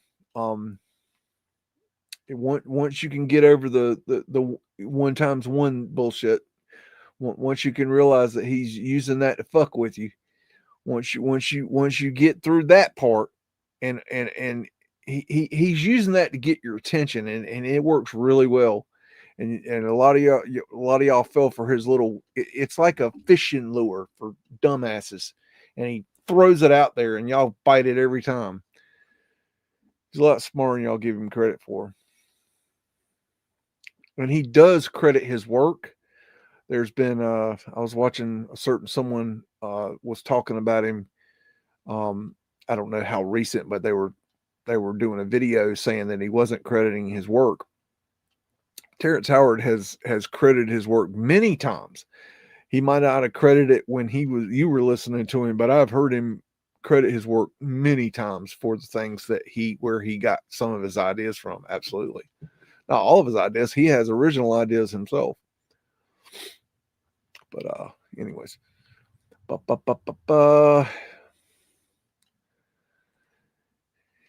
Well, it's not just me being attacked. A lot of us were attacked. Um, it was it got a lot nastier than y'all even know. Let's just put it this way: that there were lawyers being talked to. People was about to get a ass whooping they didn't realize was coming. So in the future, watch who you fuck with. Let's see. That's the problem with me living with whales. I don't know the difference. Okay, I don't know where she's talking about. Let's see. Maybe she might have. Oh, yeah. Okay, that's one. Probably a music video. John Levy highlighted Gaz's video he did last week. The video. Gaz's video. Who's Gaz? Are you talking about the guy that I was showing that was talking about? I wasn't sure if he was talking about melted buildings, but I was pretty sure. I think that's who you're talking about. I don't know if that thing. I had never seen that guy before. I don't watch John Levitt anymore, so I don't know if he's shouted him out or anything. And then, see, this is the problem that I don't know what the hell's going on with John. John is falling for this Meltology horse shit. I don't know if he's y'all. John Levy's high as hell. Okay, let's just be honest. He's high as shit. And if you think you're thinking on your best, mind when you're high, you're not correct.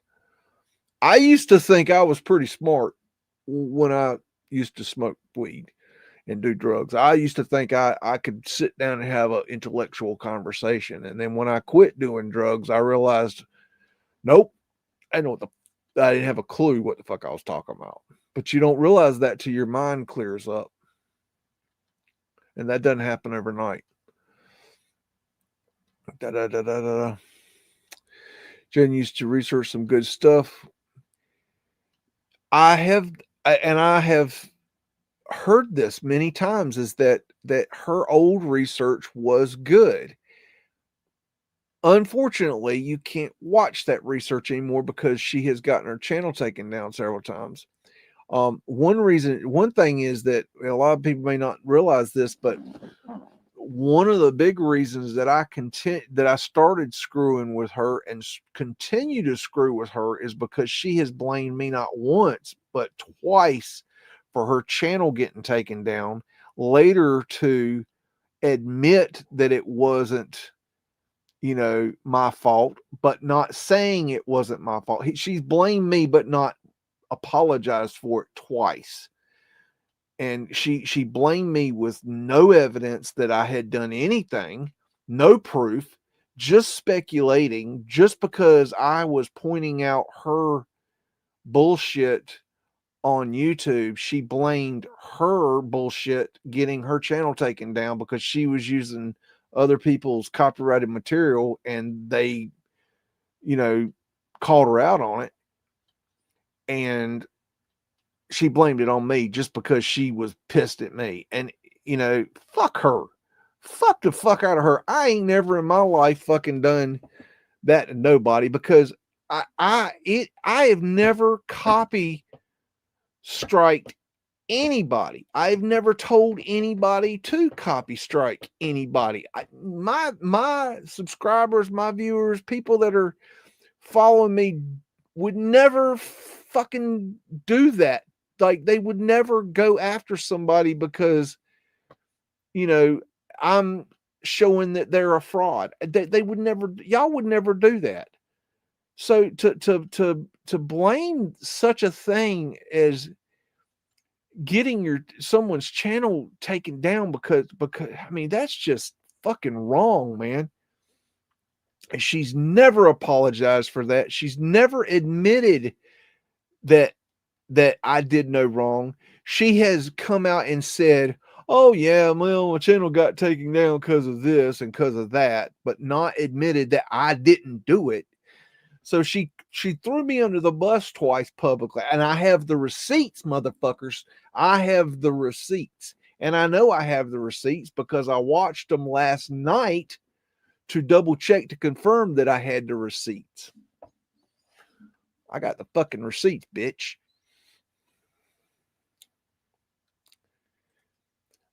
She does not have nearly as many subscribers as she used to. From my understanding, she used to have a lot of subscribers.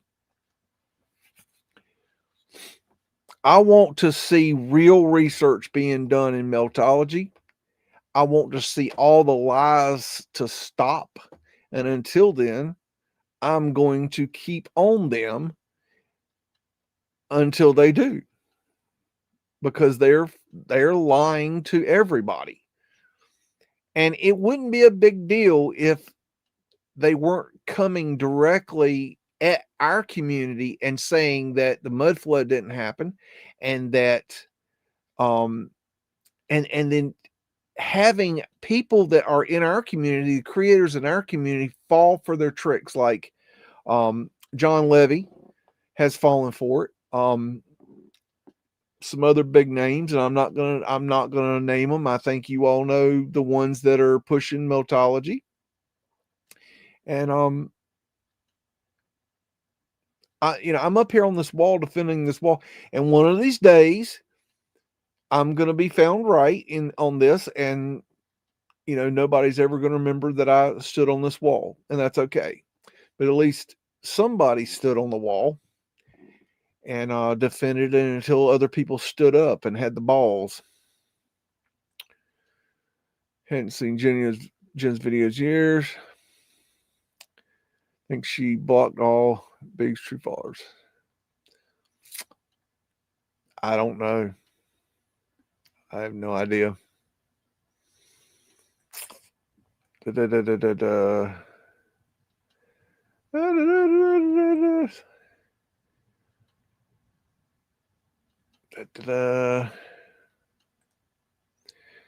Don't know a Jen have, and do I feel a dark vibe on some channels? Yeah.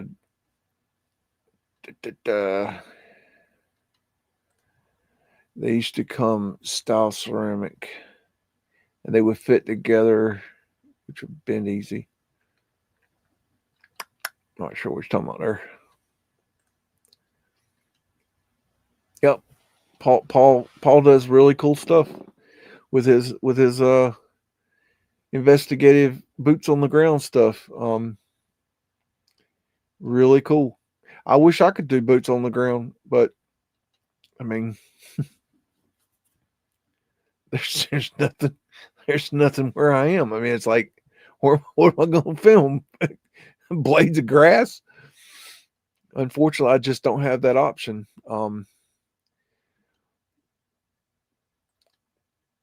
Well, she has lost quite a few channels. I don't know how many channels she's lost. She's 5, 6, 7 channels. I don't know how many channels she's lost. But she's I do know how she's creating these new channels. I've figured out how she's doing that.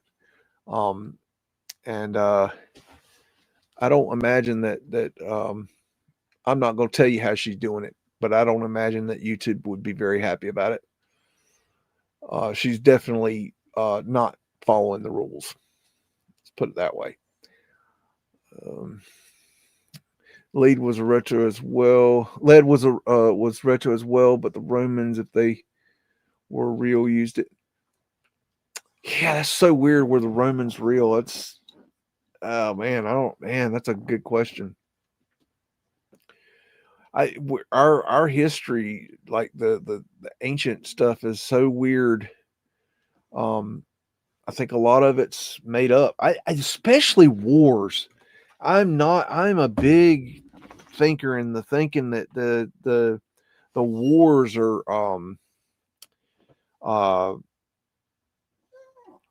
I just don't believe people ran at each other with swords and bows and arrows and things like this and tried to kill each other. I just don't really find that to be, logical. That doesn't really what's your problem? You big old hound, big old mouth.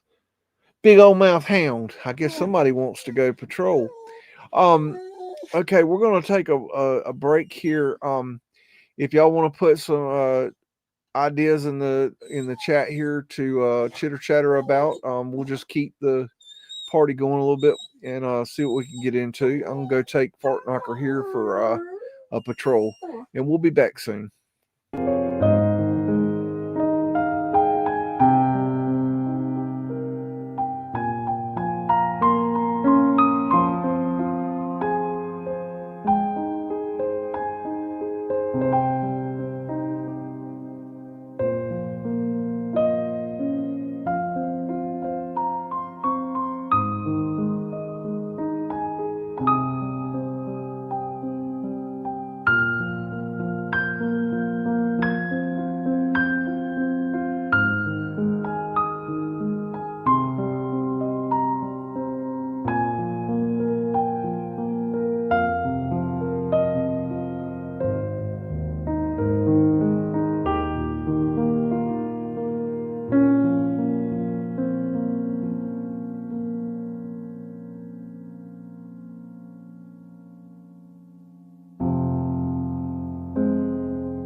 Okay. Sorry. Muddin took my flashlight and I cannot find it. I don't know what the hell that dog has done with my flashlight. I have looked high. I have looked low. I have looked left, right, up, down, center. I have looked everywhere I could think for that damn flashlight. And he ran off my flashlight. Little shit. Okay, we're back. Let's see. Where were we? Old farmhouse had lead pipes in it. Yeah, all the old houses had lead pipes in it, which is just so strange to me.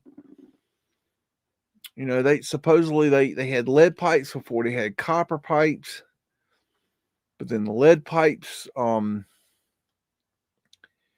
were not good, and they started taking them out. And they put in the copper, but then it's weird because then they took out the copper in a lot of places and put in the PVC and the CBPVC. Now they're going to PEX. You got to wonder if maybe all that is just them trying to sell new stuff and to keep plumbers relevant. Let's see. Just read post on Paul's channel. HS lost his Patreon. He hasn't canceled it himself. Lots in the charts saying he's being yes, I saw somewhere Paul said that his Patreon channel was taken over or something. I did see that. I don't remember where I saw it. I think I saw it on a post or something. I'm not really sure. I did see that though.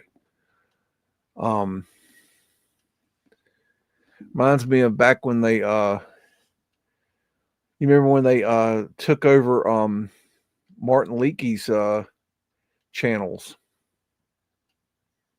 It was a long time ago, but I think I remember that. Plastic is made out of oil just like the pharmaceuticals. Yes. Something I don't know the chemical makeup or anything, but our asphalt is also a petroleum product. It's like they've got all this byproduct from petroleum that they've got to get rid of, and so they started coming up with all these ways to get rid of the byproduct because it's so toxic. Very interesting. Cheaper to ship plastic over glass. Yep. I think in the future, it's like just a simple thing is like if you've never had a Coke in a bottle, you've never had a Coke. If you go and have a Coke in a bottle, you'll understand there is a taste difference between a plastic bottle Coke or a canned Coke and a glass bottle Coke. There is a taste flavor difference. Why is that?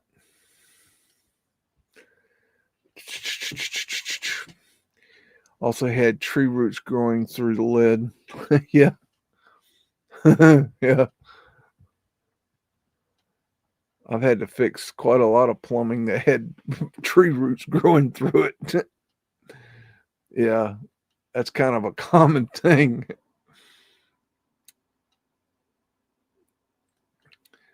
Yup. Copper piping first introduced into 2050 BC.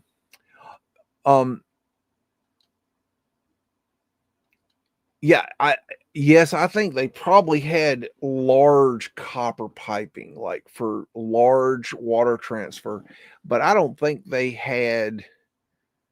I could be wrong, but I don't think they had small diameter, like half-inch kind of stuff, copper piping. I think that's something that we've come up with recently, last 100 years or so. I think that's a different. Not saying it's bad. I mean, it's bad because it goes hard 90s, but I don't think it's bad. I think it's actually better.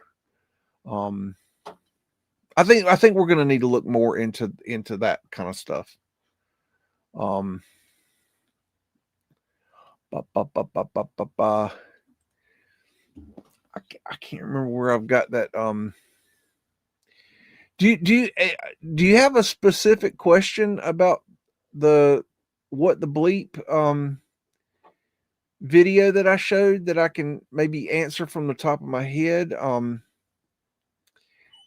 I can't exactly remember where I have that video. I have so many videos. If y'all had any idea how many I have, I mean, I'm looking at probably 30 terabytes of data storage right here. I'm a hoarder when it comes to data. You knew a plumber that would make a fortune on pipe leaks. Absolutely. Just shove a small piece of PVC rubber pipe through larger pipe. Plumbing is plumbers that they can make a lot of money. It is a hard job, but it is one of those jobs. Unfortunately, well, fortunately, you can make a lot of money doing plumbing. Being honest, but if you're dishonest, you can make a lot of money because you can charge pretty much whatever you want, and most people are not going to know the damn difference.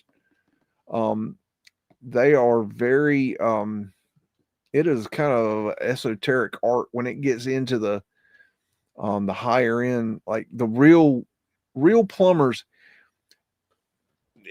They know they got tricks. They know things. They can do things that um you know your hubby can't really get into. Like there's a reason you call a plumber.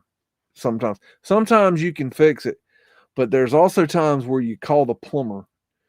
You need to call the plumber. Same thing with electrician.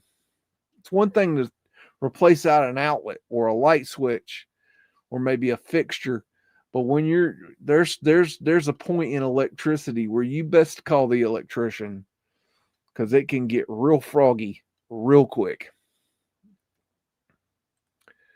Forgot the name of the smaller wiggly state allowed pipe. GT wiggly state allowed pipe. I don't know about that. When you had the water break, and the plumber said the plastic PVC pipe was better than copper. And then you got like shark bites, which are I don't know if you know what shark bites are, but shark bites is this new thing they've got that can attach copper to PVC and PVC to CPVC and CVC to CPVC to copper and copper to PEX and PEX to PVC, and it's basically a all-in-one kind of joint solution. The only problem is that they don't work worth a shit. They work, but they also fail really bad. And I use shark bites in okay. It like an example. This is a great example. I did some work for a lady down at Holden Beach, North Carolina one time, working on her beach house. And she had this real big beach house and she wanted a bunch of work done on it. So I went down with her to the beach to work on her beach house, and I just did all kinds of jobs. I can't even begin to tell you all the jobs I did on the house. And I'm working on this thing. And she actually had two beach houses down there. And we just went to work on the one. And on our way out of town, we stayed there a whole week. And then on our way out of town, I had to be back home the next day. Or I had to be home that night. I had to get back home. There was no, it was one of those situations where I had to get home, and it wasn't, there was no more time. We were out of time, and we didn't check the other house the entire time we were there. Um, and well, there's no reason to, and from what we thought, but she didn't have a renter or a guest or renter in there that week. And but we went by to check the house on our way out of town, and this was already dark when we left. And when she opened up the door to walk in, it was like a sauna in there, and I'm like, what in the hell? And we walked in there, and the somebody had at some point jacklegged some plumbing underneath the sink, and the hot water pipe busted, and it had been spraying underneath or inside that kitchen for who knows how long, and there was a good inch or two of water all the way through the kitchen, the living room, through the dining room. It was, there was a lot of water, and she had one of those laminated wood floors, and I said, first thing I says, that wood floor is ruined. That's gone. might as well hang that up. And she goes, well, we have to fix it. And I'm like, ma'am, there is no fixing that tonight. I said, I can patch it, but that's as much as you're getting tonight. There is nothing I can do. I've got to go home. I can patch it, and we got to go. There was nothing I could do. I could not help her. So I grabbed a shark bite, and it was a cap, and I put a shark bite cap on the end of it. Now, in that situation, that was a good fix because it locked off that plumbing and quit the leak, but that was not a permanent solution. I don't know why I'm telling this story. Pavement lights are still there. Okay, running down here. Did I miss Chinatown? I must have missed a Chinatown in Vancouver. I guess that's where it was. Cult City. Bum.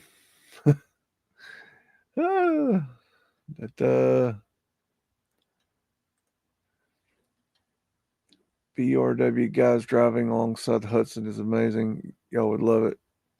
Extremely picturesque.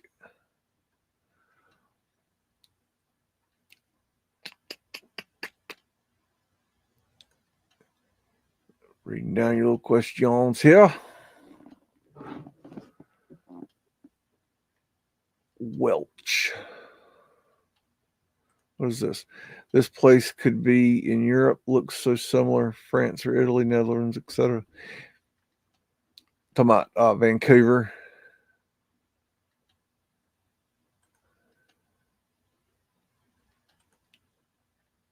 Crystal Gardens.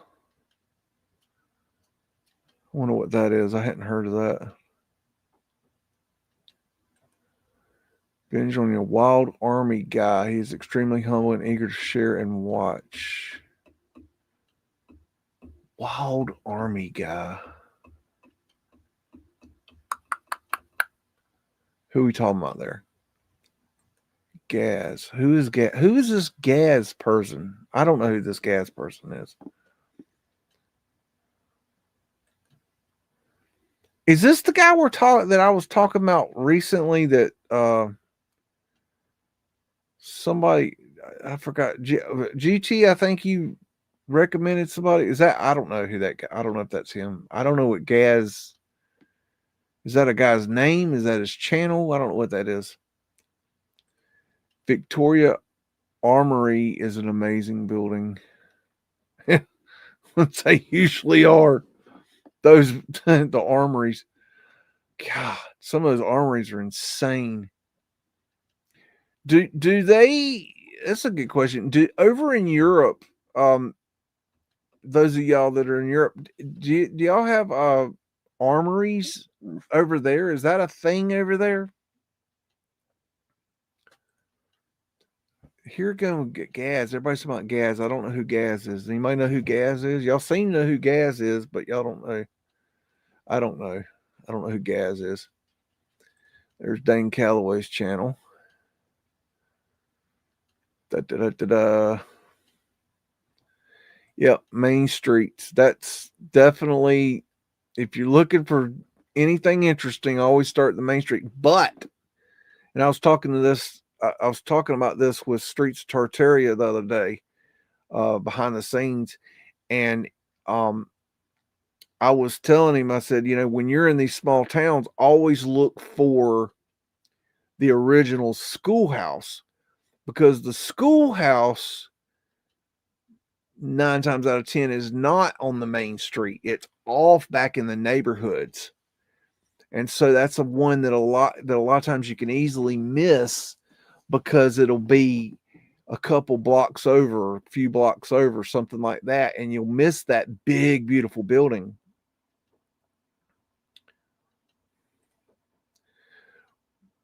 Show me all real buildings are hidden in America. I've learned this through BEAGS. That's me. I'm BEAGS. There's so much old world in America, it's not publicly known. BEAGS is it's I would have never to imagine. I live here, and I've been through many of these cities, and I never realized what was here until I awakened to this idea of old world and Mudflood and Tartary. I never realized what was here. I never noticed it. Even when I saw it, I didn't notice it. It never really stood out to me. It was just old dirty buildings, old buildings. I never got it. And I think all of us are that way. I think we're kind of programmed to think, oh, that's just an old building. We don't I don't know how they do that to us. It's something in the damn educational programming that they do to us.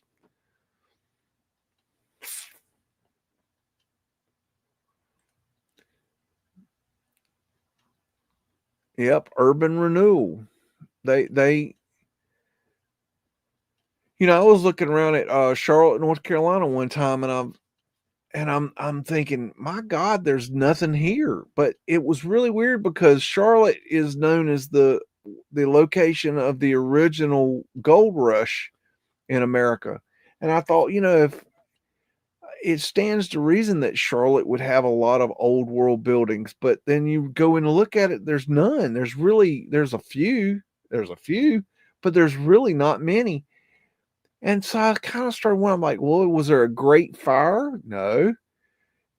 And come to find out, they did an urban renewal, and they just demolished downtown. Just wiped the slate clean and started over. They wanted a fresh start. They wanted to modernize it and renew it. They just bulldozed right through it. Like, screw our history. We don't need history. What do we need that for? And you wonder why we don't know about these things. And every little town and city has something, some story, some if you start digging, you're gonna find it. It's either gonna be urban renewal, it's gonna be a great fire, it's gonna be some sort of bullshit reason. Like, there's always something that there's a reason that it's demolished or moved. Like in Raleigh, when I was doing my research in Raleigh, it's like I can look at old pictures and see where there was all these mansions all over downtown Raleigh, but where are they now? They moved them. They did. I thought, well, maybe they burned down. No, where did maybe they demolished them. No, they moved them. They just moved them all around. They just literally picked them up and moved them. But they don't. There's very few of them that they actually trace the history of where they went to. It's very difficult to trace them. Where'd they go? I mean, there could be, they could all still be there somewhere, and I don't know where. I know where some of them are, but there's so many of them that there's no record there. I would love to get into the records of a demolition company. Like, here's an example. There's a guy, I think it's in Atlanta, that is known for being the guy, like the go-to demolition man, and like he was the guy that demolished all that shit. And like he even has like collections of the parts and stuff from the buildings that he's saved. But that guy's like the buildings that he took down, I would love to just see a list of them or pictures or something. Like, it'd be incredible.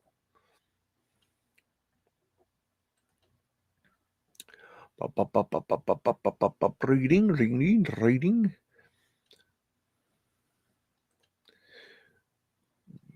Greece, GR, and Roman days, I think white buildings, everything.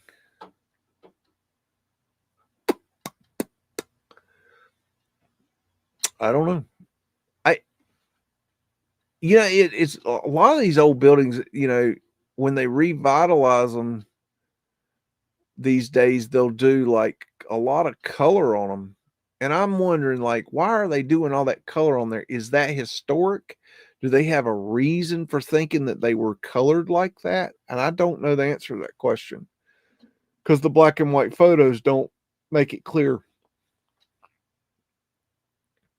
I mean, if you look at the postcards are painted, and a lot of times, yes, they did have a lot of color on them. But was that that's artistic license, and they kind of colored a lot of things that who knows? I mean, like what they actually were looking at. Would you say Lexington, Kentucky? All right. Let's see here.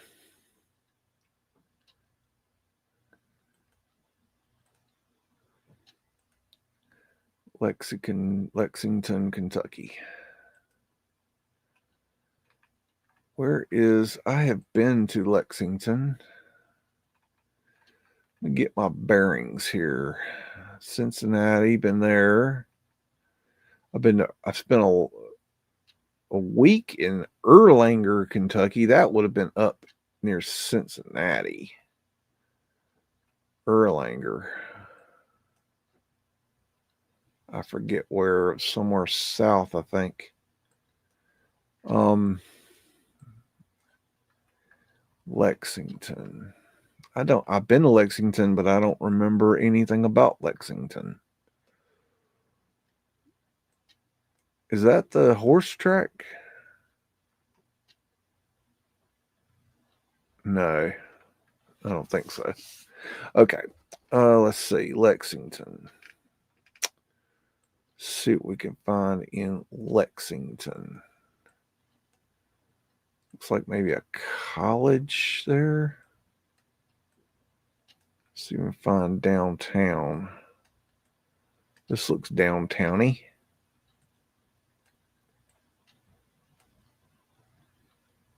What I look for is these long, slender buildings like this. That is usually a good area to drop into when I'm looking. I have a lot of luck. We need... Okay, it's updated.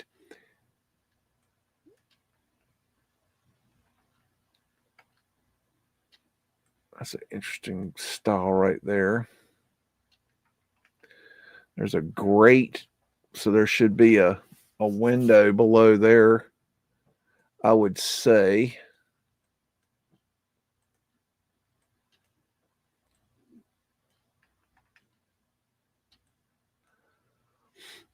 Wonder if those are coal holes right there. It's really hard to tell. That might be utilities. Hard to tell on that. The coal hole covers would have designs on them. See, this would be a red flag to me. Right here, this opening right here, what was there? I mean, that right there, that quite possibly could be part of an old building. But what was there? There could have been something very interesting there. I bet this building was interesting right here. I bet you if you look back at old pictures that this right here was cool. But see, they brutalist facaded it. It's got this, I like that mural. Huh. Interesting.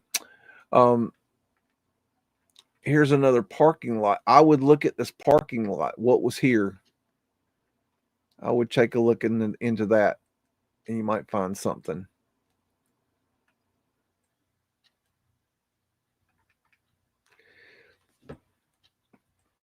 See, I want to try to pass off any skills I have with this, if you want to call them that, to you all, because what if tomorrow I killed over, and y'all need to know these things. Y'all need to be able to fish for yourself.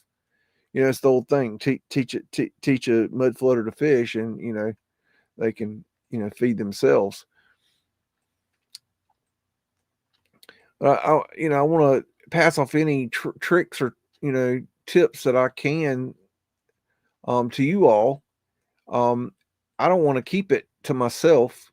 I don't have any special like hidden tricks that I have for finding these things. It's just it's not there's no secret way of doing this. I want to share what I have, what I know with you all, so that you all can do it yourself in the future. One of you could be the next big Mudflood YouTuber, and carry on the torch. Somebody's got to. I mean, at some point I won't be able to do this. I mean, that's just the facts of life. We have to. Okay, don't know what I did there. Okay, I didn't particularly want to do that. That's an interesting building right there. And like this one right here, I would look for old pictures of this, and I would look at the roof of this. That I think that something has changed on that roof right there.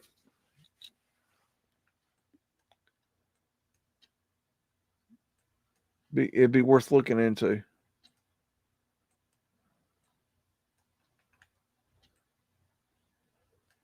Wow, that stone's really interesting. Interesting brickwork. That might be. No, it isn't. Okay. Thought I saw something, but I didn't see it. Okay. Got some wrought iron work there.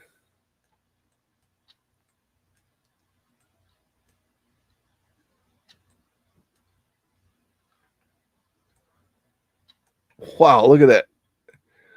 Oh, wow. Look at that fire escape. Can you imagine like that trying to get off of that? Oh, no. Yep, gonna file that under hell no. No, no. No, I'm not doing that. No. Okay, I would look here. Why is there so much gap here between this building and this building? I would look here. What was here? Something may have been here, quite possibly. Like something. I would look here. What was here? Why is there a parking deck here? What was here prior to the parking deck? If you look at old pictures, it's quite possible you're going to find something there. You can't look at what is here now. What is here now is what is here now. What was here yesterday? That's what's important. Just imagine that half of what was here is already gone. And that might be portholes. That might be conservative. They have destroyed so much stuff. Like this right here, this big tall building, that wasn't here originally. Okay. So the relationship to that, right, compared to this, like these buildings with these old world buildings with portholes, right, which are wind catchers. Okay. I see this old world architecture, right? And then I look across the street and I see this, modern crap right here. That's a red flag. What was there? What was originally on this land right here? Look into that. What was here? If you see old world and then across the street you see new world, then you got to wonder what was there. What was on that spot that they have got some mudflood drop in right there.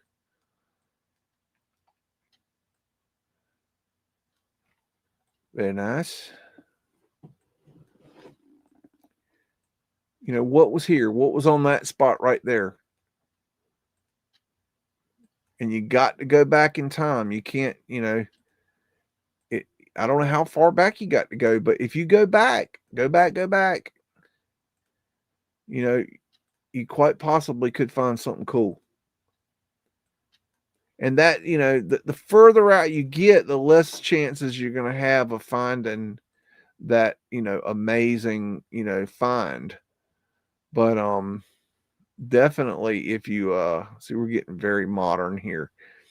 Definitely if you stay to the core, you're gonna find cool stuff. White buildings and blue roofs, they must be ready for the dew attack. Brutalist architecture. That was a wild movie. If you've never seen that, go check out the movie Adrian Brody stars in it. I think it's called The Brutalist. That's an interesting watch. There's that damn stink bug again. See, I would kill him, but they stink when you kill them.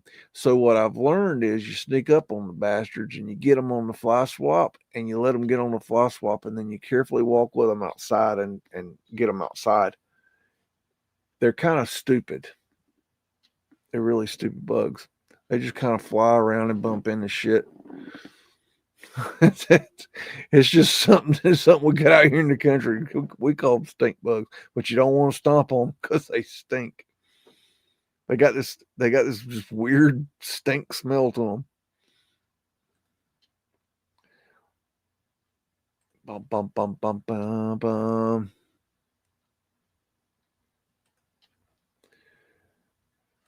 Everything is cheap. Yes, everything is built-in obsolescence. Everything is designed to fail now.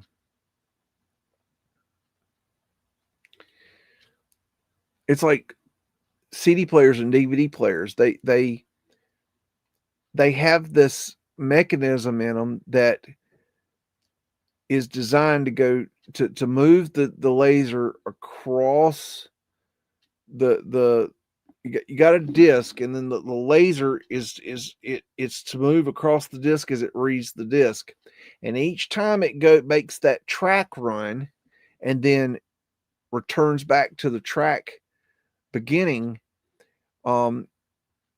It's basically like a mileage counter, and it after so many runs down that track, it's designed to fail.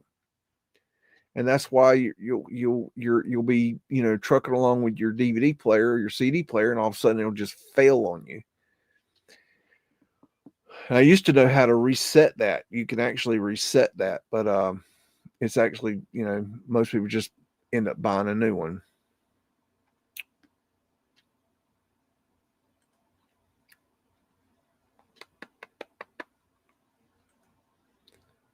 Bum bum bum bum bum. Reading through your stuff here. Do.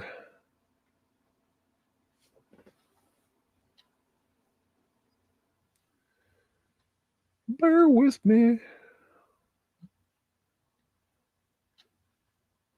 Let's see. I'm a creator mod. Creator mod. Sounds like an Autobot. If you know what that is. That's funny.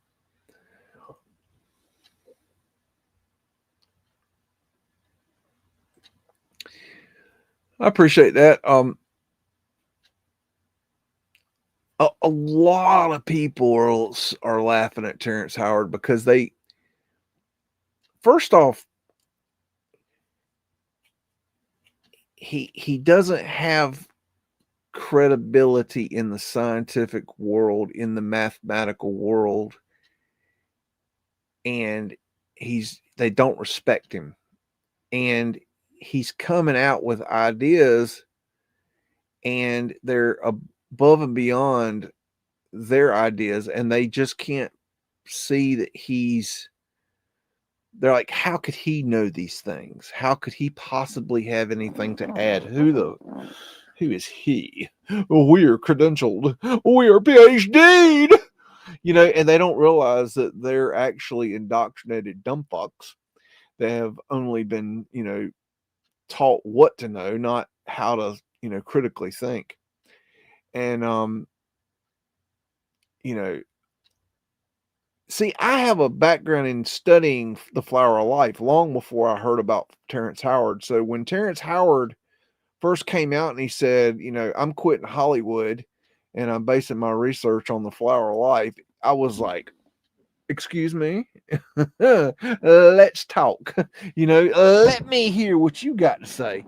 And so I went in and looked at his research, and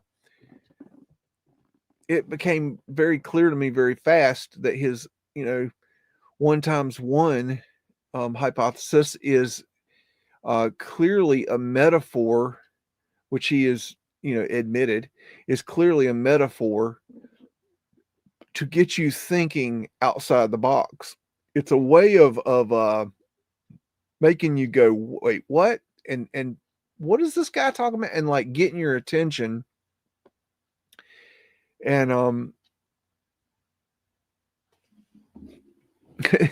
it's very clever, actually.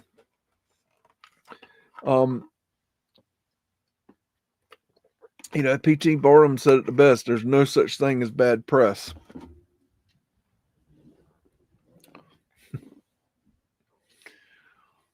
He's a lot smarter than y'all realize. Maybe not y'all, but the people that are laughing at him. If they would do a little less laughing and a little bit more looking into what he's actually saying, they don't. If you don't understand the flower of life and the research behind the flower of life, you're never going to understand Terrence Howard.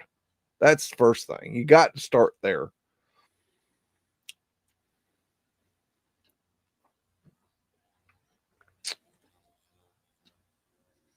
Do y'all hear that? There, just see that stink bug? He flies around. I'm gonna get that son bitch when this live stream's over. He's gonna meet his maker. He's right here. I don't know if y'all can see him. Y'all can't see him, can you? He's right here, little fucker. I just punched him in the head. He was sitting on my screen right here, and I thumped him. They won't bite you or anything. They're just this little I don't know how to describe them. They're I don't know if you know what I'm talking about. We call them stink bugs.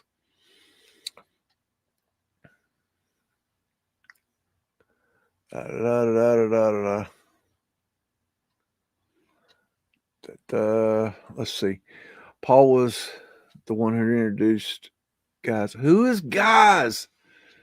I like that boots he did. Had everything. Had red brick, Mudflood, geopolymer, some vitrified brick. Great discovery.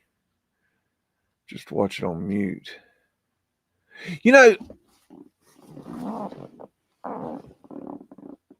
I'm gonna make a statement here. This is completely not about gas, but I'm gonna make a statement here about another channel.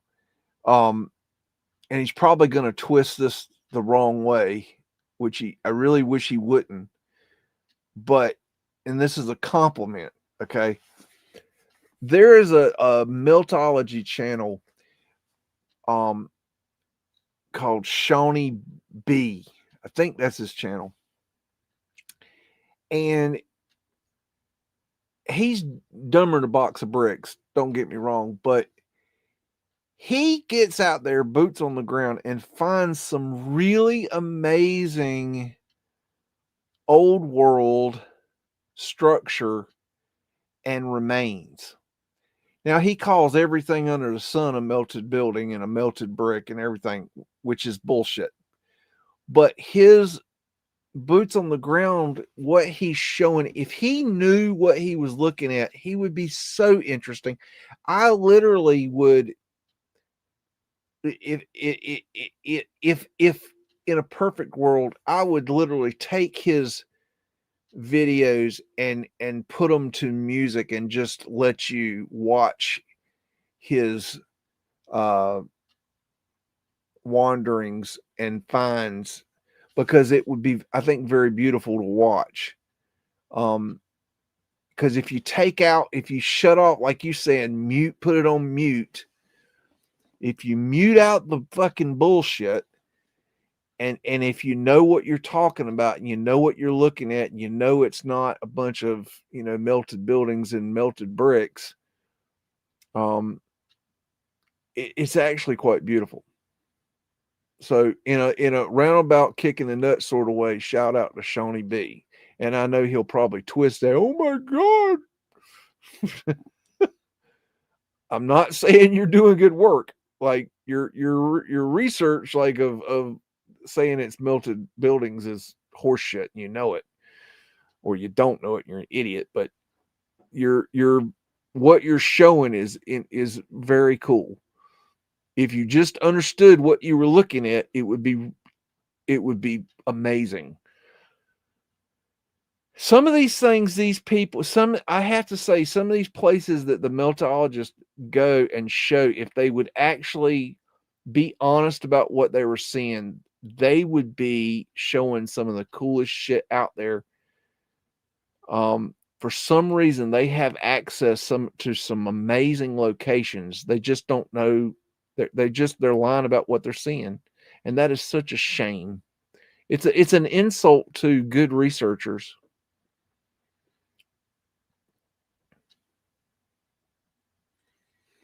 Wake up, Kathy.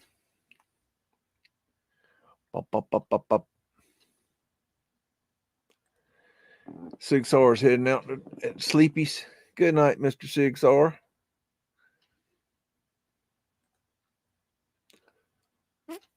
Oh yeah, yeah. Oh, she loves to call me fat ass. That's her thing. She's yeah, fat ass. She'd go a certain fat ass. like she would. They're so scared to actually say my name, my channel name, or B. They won't say Beags. They won't say Stuffed Beagle. They'll say Stuffed Snoopy, or that stuffed dog, or they'll say all these, that they've called me everything under the sun, because they don't want to shout out my channel. What they don't want you to do is they don't want you to see the exposure that I've done on their meltology research. That's what they really don't want you to see. Yeah, she talks. Yeah, she talks about. Yeah, she's talked about me a lot.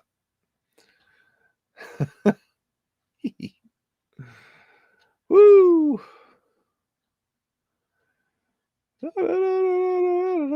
Reading.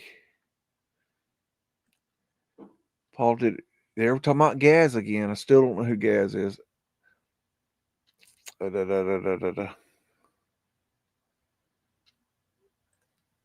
Good night, Sig.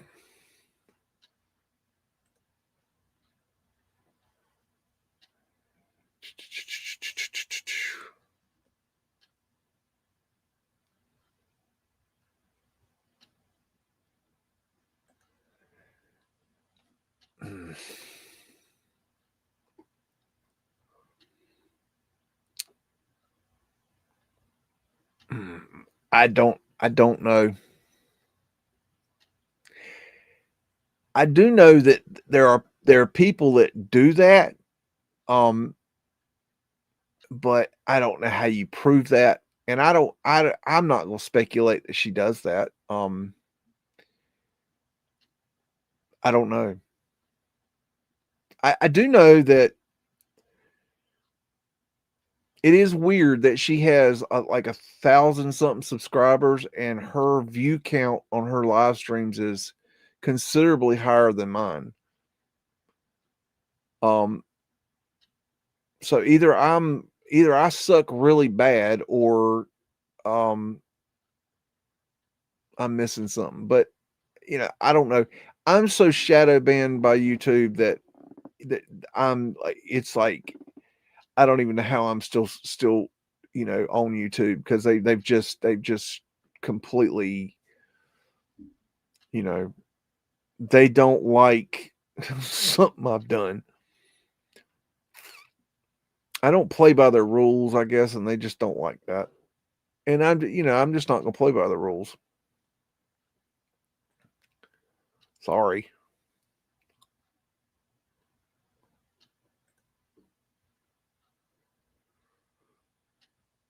Yeah, they say the East was settled before the West, but it's the same architecture all the way across the board. You can see, and this is a good point. If you compare apples and apples from the East Coast to the West Coast, okay, if you collect all the Capitol buildings from the East Coast to the West Coast, you're going to see something very similar. If you collect all the city halls from East Coast to West Coast, you're going to see a very similar thing. If you look at the buildings, the downtown buildings, you're going to see the same style, East Coast to West Coast. There's no, yes, the buildings are different, but it's the same quality, the same basic structure. That the long deep stores, it's the same thing. It's how did all that happen before the telephone, before electricity, before electric light, before cars, before roads, before we had the infrastructure and the technologies that we have today? How did they get it the same? How is it? And then when you start looking around the world, you see the same thing, the same type architecture, especially the bigger buildings. You see the same type architecture all around the world, no matter where you go. China, they got the same shit. Australia, same shit. Japan, same shit. Russia, same shit. Germany, same shit. Argentina, same shit. Wherever you go, they got the how. How is that possible? How, without the communications, how is it possible that they're transferring that knowledge around the world all at the same time? How was it possible that there was that many skilled laborers that could do the same quality work worldwide at the same time? How is it possible? In that time with the official narrative that we have, how is it possible? Today, could we do that? Would be a different story. Today we have the internet. It's like if I'm like, I think I want to build the same style of building that they have in Chicago downtown, and I want to build that in Argentina. Let me look up on the internet and find me some blueprints and bring, and you print out the blueprints Okay. And I need an architect that can handle this job. Let me look on the internet. Oh, yes, we've got the architect. Oh, I need a mason. Blah, blah, blah, blah. Yes, this masonry firm can handle my, masonry needs. And I need a contractor. And I need I need a glass man. And I need a roofer. And these, you didn't have that back then. You had, let me send a letter via, carrier pigeon, or let me send, Pony Express a letter, and then 3 months later you get a letter back. You send a letter. Do you have a mason that can build a building this size and this quality? Blah blah blah blah. They send a letter back. Yes, we do. Can you send us plans? Or when would you like us to start? Okay, well, we're booked up because we have 50 other cities that want the same building, so you'll have to go on the waiting list. I mean, what? Come on. It just doesn't. It doesn't make sense. And I know, I think about this all the time. And John Levy asked this question when I had my chat with him. He asked, "Where do we go from here? What is the next thing?" And basically, what he was saying is, how do we prove this theory called Mudflood? But where is the where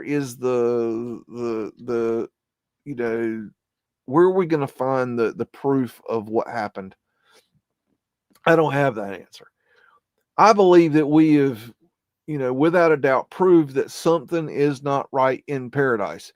Something happened that we don't know. There's some sort of cover up of the narrative that has happened, and I don't know how we prove it. I don't know how we're going to definitively prove what happened, when it happened, how it happened, who did what. I don't know how we're going to do that. That keeps me up at night wondering that question right there.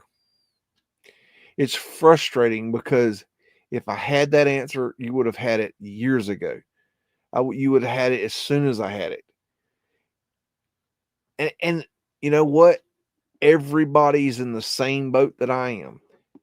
I don't care who, what creator, what content, what researcher out there that is looking into these theories. All of us come to the same conclusion. We know it happened, but we can't ultimately, definitively prove it. We know it happened. We believe it happened. We absolutely believe it. Like, if you go and, if you sat down in my lunch break and you said, okay, we get it. Okay, something happened. Okay, we know that. You know that. When did it happen? How did it happen? Who did it? And he might give you his opinion, his theory, and then you say, okay, now prove it, and he won't be able to do it. And the same goes with everybody else. Now, I'm not saying that we won't prove it. I'm not saying that's not going to happen. I'm just saying that right now we don't have that information. But that being said, this just started in 2017, y'all. That we are still, we have barely popped our cherry on this research. We are very new to this. If you, from time to time, I check back on things because things change in the matrix. And I checked in on the Wikipedia page for Tartaria last night. And more specifically, I was looking for an update to see if they have added Mudflood to Wikipedia. And to date, they do not. The only place that the Mudflood is listed is under Tartarian Empire, under Tartarian Empire conspiracies, and that there is a conspiracy theory that a Mudflood happened. And the Mudflood doesn't have a link to another page that talks about Mudflood. We still, to this date, don't even have a damn wiki page discussing Mudflood.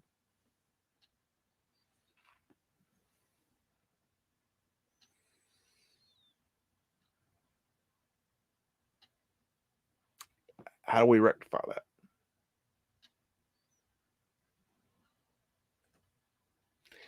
I got started in research back in 2021. Chris Kelly from Old World Explorations. I will say this: Old World Exploration. I don't follow that channel, and the reason being is that they are a supporter of Meltologist, and anybody that supports Meltologist, I do not subscribe to. I do not follow. I do not watch their videos. I definitely X-nay on anybody that is pushing the Meltology yay.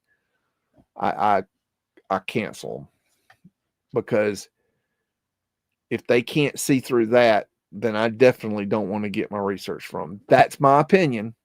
And I'm not saying he's not doing other good work, but you know, I canceled John Levy out of my existence because he went Meltology.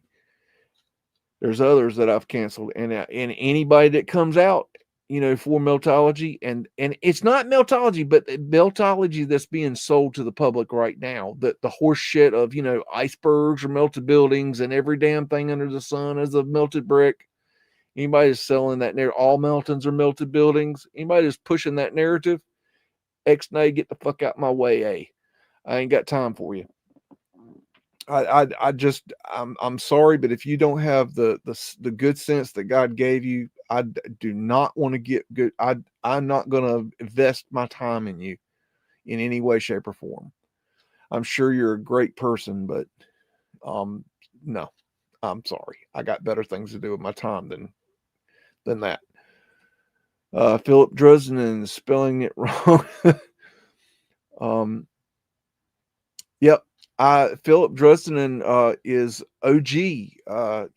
He is definitely, he is credited as being the first person to mention Mudflood. Now, I don't know if he actually is the first person to mention Mudflood in reality. I have my reasons for thinking that, but I suspect that there might have been somebody else that is no longer around that may have come up with the idea first, but I don't know who that is. But Philip Druzden is definitely credited with being the OG Mudflood, the person that came out with the idea of the Mudflood. 100%. When you do a back search for the metadata, he is where it leads to. But that doesn't mean that there wasn't somebody before him that was showing this information and called it something different. And I think that might be quite possibly what happened. But I don't know. But shout out to Philip Druzden. He's definitely somebody I've watched from the beginning. Yep. And Martin, just a little backstory. Martin is the person that woke me up to Mudflood. Martin Liedtke, and he's also the person that named me BEAGS. Of course, he doesn't like me. And let's just lay it all out there. Martin, I'm gonna be honest here. Martin does not like me anymore because I threw Jen Truth Seeker 69 Meltology 101, the meltologist that I was talking about at the beginning of this broadcast, because I was exposing her, and she was his friend, because he knew her from back when she did good research, and then attributed her research now as being good because she used to do good research. But when I threw her under the bus, he got pissed off at me because he was standing up for his friend. He didn't look at what I was saying. He just stood up for his friend. That's not my fucking problem. Moving on. Lucius Solorian. I do like Lucius Solorian. Uh,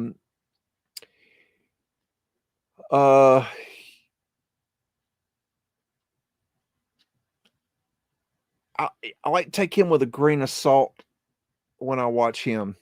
He can be a little bit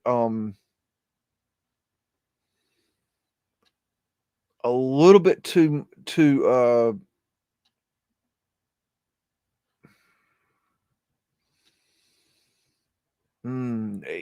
kind of know it all-y. Like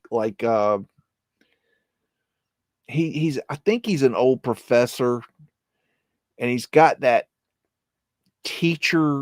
old teacher vibe going. I like a lot of what he does, but the other parts kind of his laugh is absolutely the most disingenuous laugh I've ever heard in my life. But I do shout out Lucius Lorian. Although he's got two names, Restus or Boreas, some shit, and then Lucius Lorian. I don't know. I'm not sure what the deal is there, but anyways, yeah, he definitely. Right now he's on my good. He's on my good. If I'm writing up my Christmas list, he's on the good list. But I tell you what, as soon as they go to that Meltology shit, they go right off the list. They X-nay on the Meltology. I want truth in Meltology.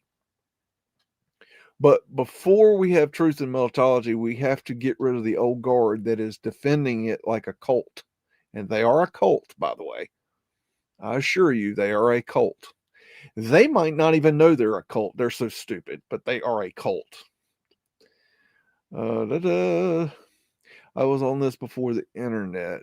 There was no way we built these buildings, grew up in a building family, and was asking questions. Oh, that's really cool. Wow.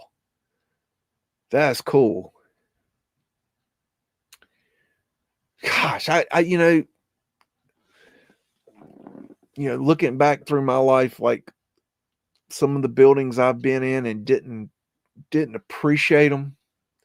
It makes me mad at myself. Like, how did I not see it? Or how did I not question more? Like when I was seeing these things in person, that just, being asleep, you don't see these things. You don't question these things. It's really aggravation. Let's see. Bum, bum, bum, bum, bum.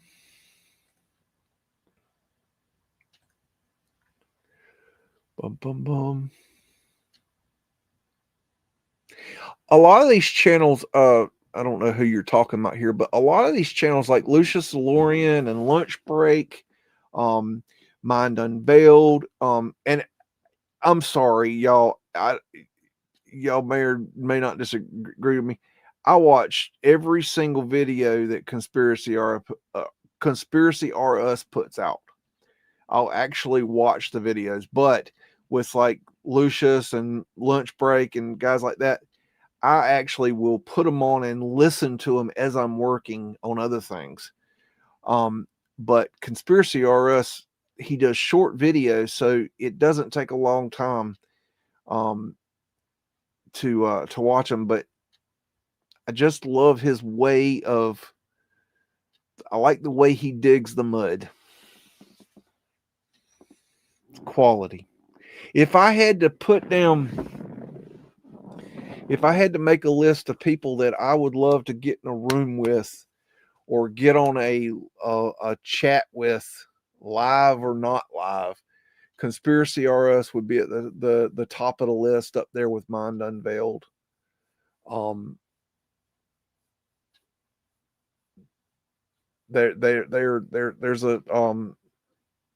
There's not too many people that I would love to sit down and chat with, but those two are definitely on the list. Not saying that will ever happen. I'm just saying they would be on the top of my have not done and would love to do list. Um, trying to think if there's anybody else that um there's some other people I'd love to chat with, but those two definitely would be on the top of my list. Um, and I haven't ever talked to Conspiracy Russ, but he has shouted me out. He has shared my work, and I have worked with Mind Unveiled, and he is from behind the scenes. Just my experience with him, he was a real stand up guy. I enjoyed working with him. I enjoyed he was very respectful. He did what he said he was going to do, unlike other people I have worked with. It's like John Levy. John Levy promised me that he was going to share my channel, he never shared my channel when we did our chat. So he blatantly lied to me. So that was first strike for John Levy. You say you're going to do something, do it. If you don't do it, strike one. That's not cool.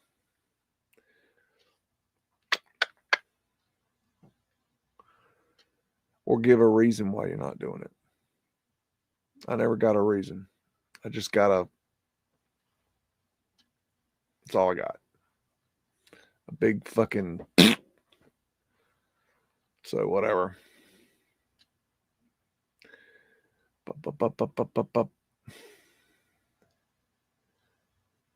I'm reading down to you, so.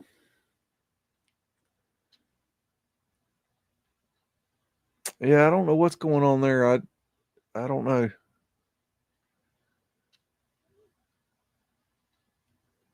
I would ask him about it, but I don't. I don't.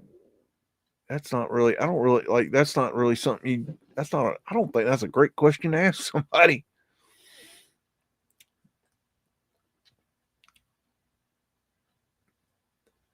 I remember when Martin lost his channel. That was weird.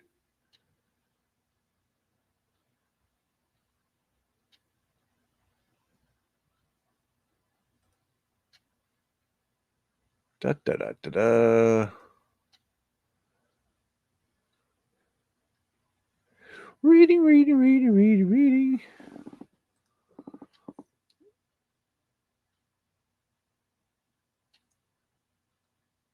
Hope y'all are doing well tonight.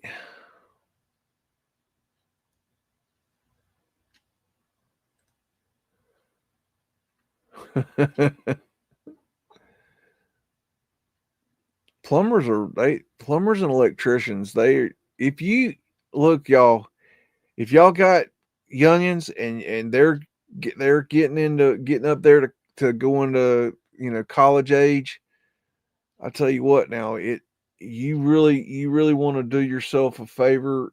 Yeah, unless they want to be like a doctor or a lawyer or something like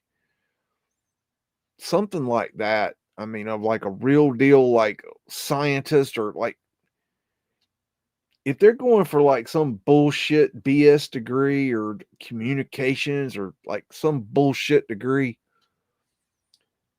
tell them to go into the trades and do an apprenticeship.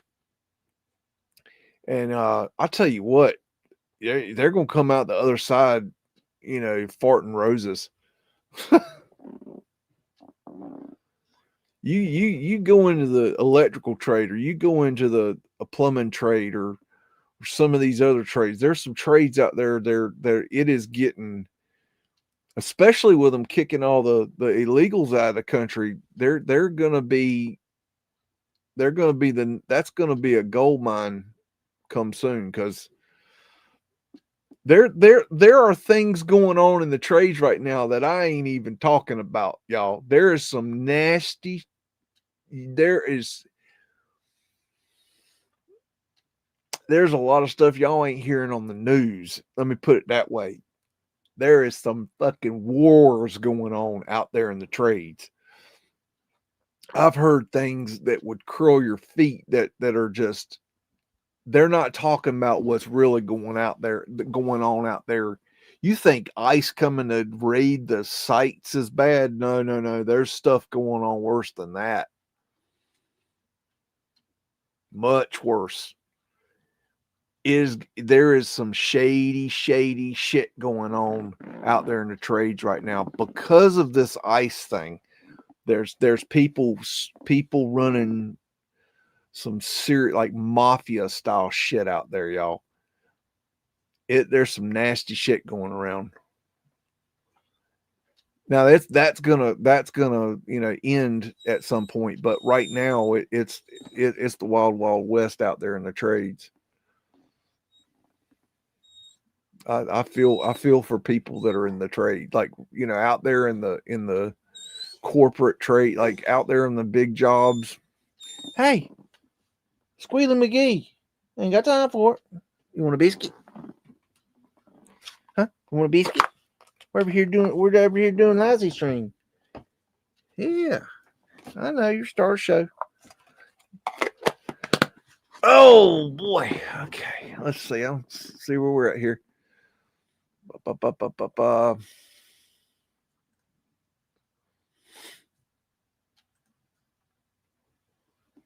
Yeah, there's good money in changing the water heaters.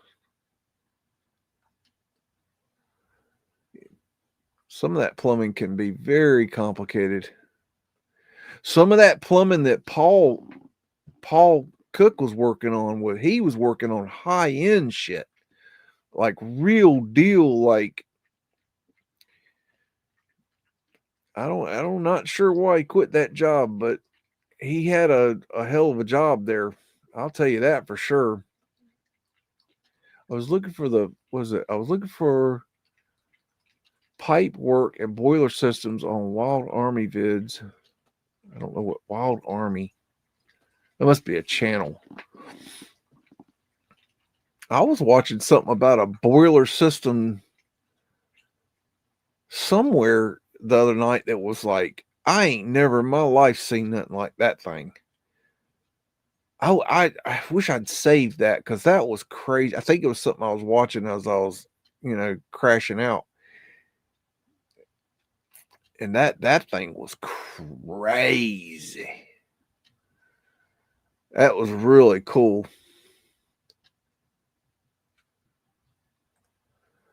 Six hours use thousands of shark bites.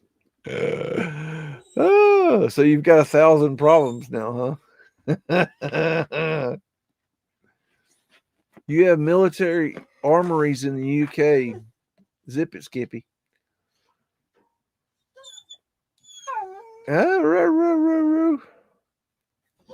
So that's not a American thing. That's interesting, or a North American thing, because I think they were saying that there was some in Canada too. Would you zip it? Let's see. Hush. He ain't got to go. He's just being annoying. Hush. You're just being annoying. That's your problem. You're just annoying. You big old mouthy dog. That's your problem. Yes. We're over here trying to read the questions, and you over there being mouthy McGee. Mr. Mouthy. Me, I got be on mouth. I can I'm a big beagle. I'm just a beagle. Gymnastics fire escape. I ain't never in my life seen nothing like that. I was looking at that thing, and honestly, at one point I was like, yeah, you crawl over it. And then I thought, wait, maybe you crawl under it. And I thought, no. And then I'm like, wait a minute, I don't know how you do that thing. That thing's crazy. Why are you so mouthy? Huh? What's your problem? You got a problem? I'm pretty sure you do. Yeah. Archaeologist, yeah, very indoctrinated. Hush. Zip it. Hush. Go play with something. You got like 1,000 toys, go play with one. Yes. Excellent books. Highly recommend Highly recommend the books. Was it the ancient secret teachings of the Flower of Life series, part 1, part 2. I've got them sitting here right here on my shelf. Excellent fucking books. Highly recommend those books. Very, very well done. Very interesting. Very good stuff.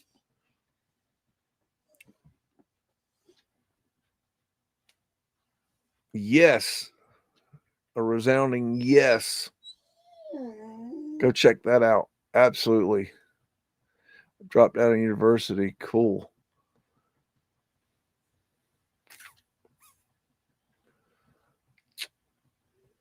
Me too.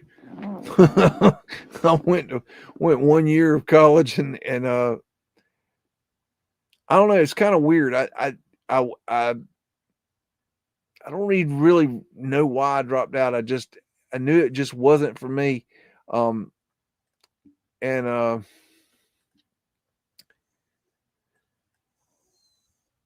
wrote a paper for English class that I was taking, and they the teacher thought it was so good that he put it in the library as a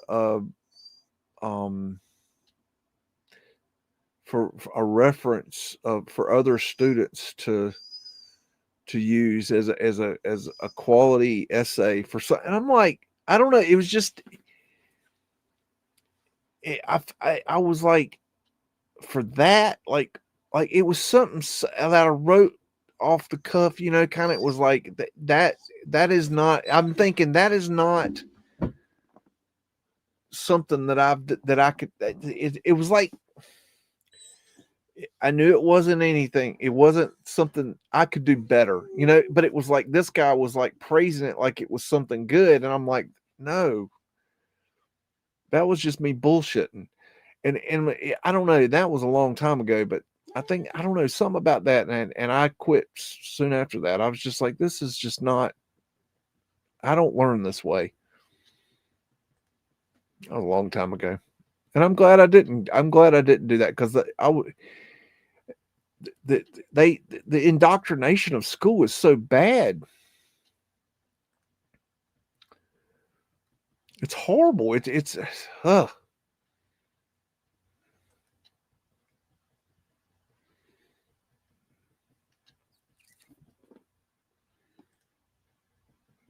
Kathy's here. Yeah, stuffed Snoopy. That was I always thought that was hilarious. They say it so snippy, that stuffed Snoopy. like it's supposed to be offensive. Matter of fact, sometimes I'll change my name to Stuffed Snoopy. Matter of fact, I just think it's funny to fuck with them.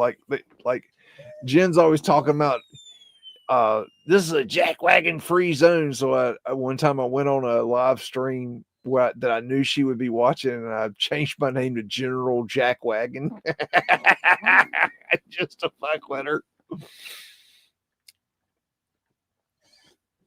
Like, hell, if you're gonna call me a jackwagon, I'm gonna be the best jackwagon you've ever seen. What is your problem? What do you want? Huh? What do you want? What do I have that you want that's so important and interesting? I don't think he's going to shut up, y'all. I think he's going cuckoo clock. He's going cuckoo. He's going cuckoo for Cocoa Puffs.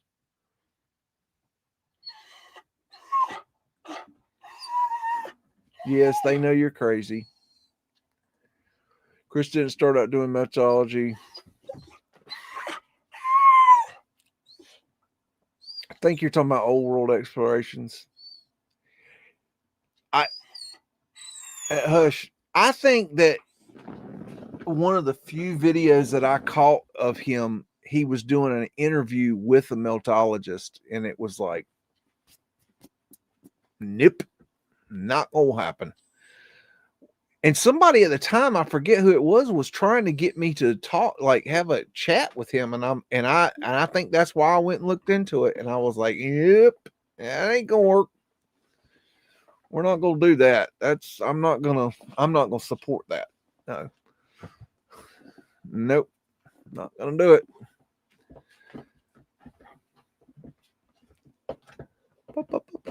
Hey, I think you're going crazy. I do. I think my dog's going crazy, y'all.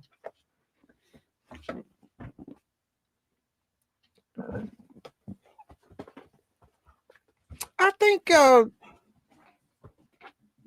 think lunch break has exposed a lot of good stuff. Now he's not anybody can do what he's doing.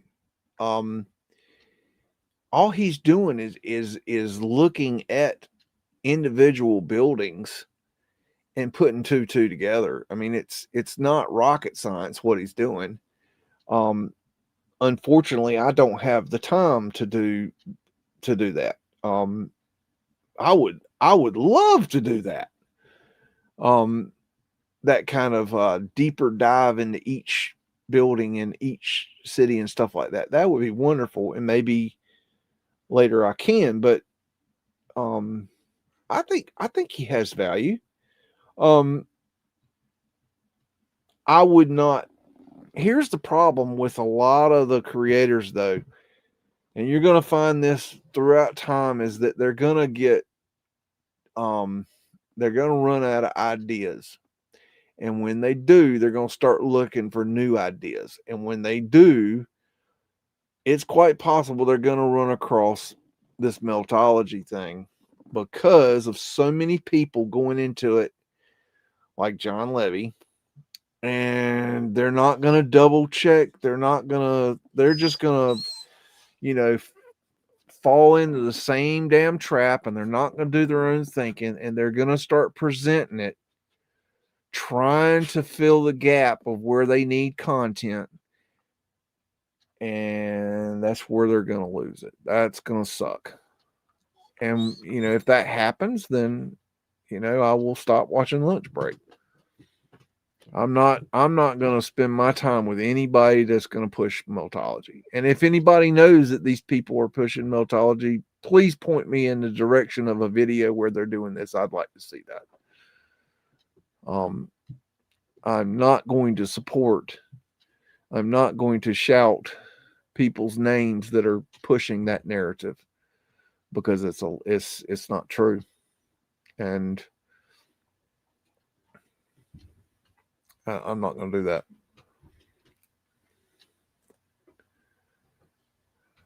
Oh, wait. Philip Drusden, and yes.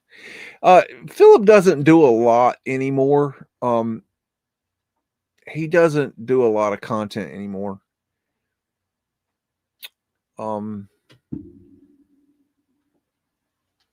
But he is definitely OG.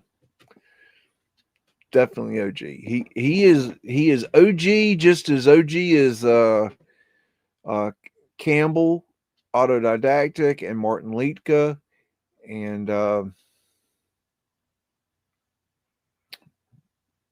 name another channel. But that's those level of people that have been around a long time.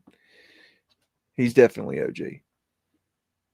He's quite literally the OG of OGs.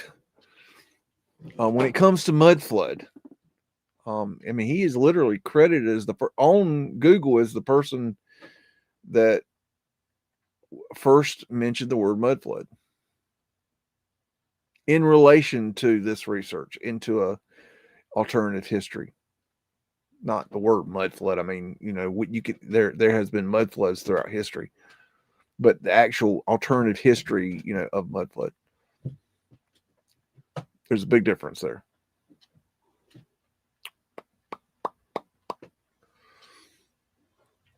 Kathy's going to fix our airplane. I know a guy that fixes Chinook helicopters. That's what he does.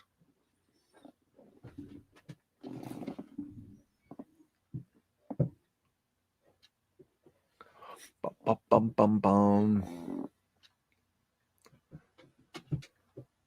Why are you licking my feet, you weirdo? Quit doing that. My feet aren't edible. Let me tell you that right now. Feet no edible. Jackass. You think you just think you so cool. You think you're so cool.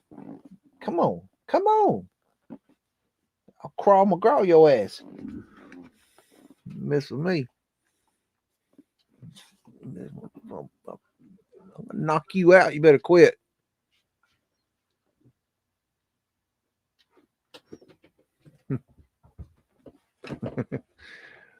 All right. Yes, Conspiracy RS. I really like his work. Did Jen Church Sacred 69 wasn't like that years ago. I started watching her a few years back. Went to okay. That's what I keep hearing. I keep hearing that at one time she had her head screwed on. I keep hearing that, and I want to reiterate that, and I think this is important that I think from best I can tell, and I can't prove this because her channels were taken down, her videos were just deleted. I don't know positively myself because I never saw it, but I have heard many people tell that in the past she did good research. So I will give her that credit based on a lot of people saying that, even though I can't prove it. I think they're telling the truth. I think enough people have said that she did do good research in the past and are now seeing that she's not doing good research now to know that she did do good research in the past. The problem is that certain somebodies have not looked really into what she's saying now and don't understand what she's saying and don't really realize how far she's taking it. When you start saying shit like old world had plastic and asphalt is old world and cinder blocks are bricks that have gone cinder, you've gone off your fucking rocker. You've smoked too much whatever the fuck you're putting in that pipe. I don't know what the hell you're smoking. It's got to be some good shit. It can't be weed. It's got to be like PCP or some fucking crack or some shit. I don't know what the hell she's on. I don't know what the hell she's smoking. It's got to be some good shit. Some peyote dust. I don't know what the hell she's smoking. You can't. I've smoked weed and I never thought some shit like that. That's for sure. I ain't never in my life been high enough to think that damn asphalt was a brick. That's just me. That is just me. Well, y'all, we have come to about the end of the questions, I do believe. I think little furball here is about to piss his fur, and we need to get on for the night. And I hope you guys have had a good time chitty chatting and doing whatever the hell we did tonight. I hope we all learned a little something. I sure enjoyed your time, and I hope I added a little value to your day. If not, tell me to go fuck myself, and I will see you shortly. Love, Beags. See you next week.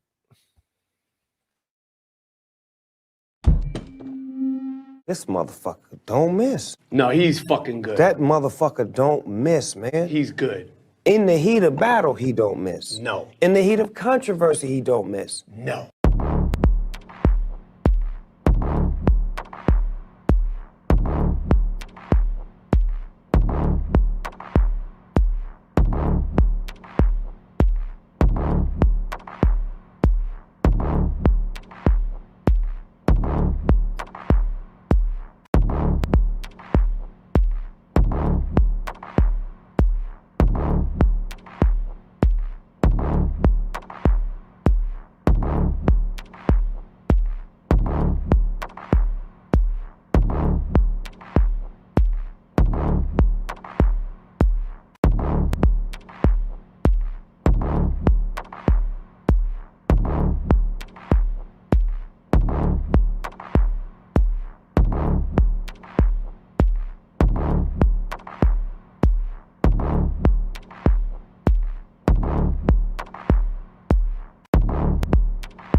a mystery.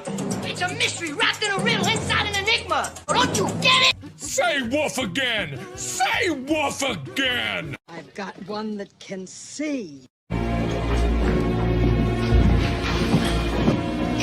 Welcome to the underground.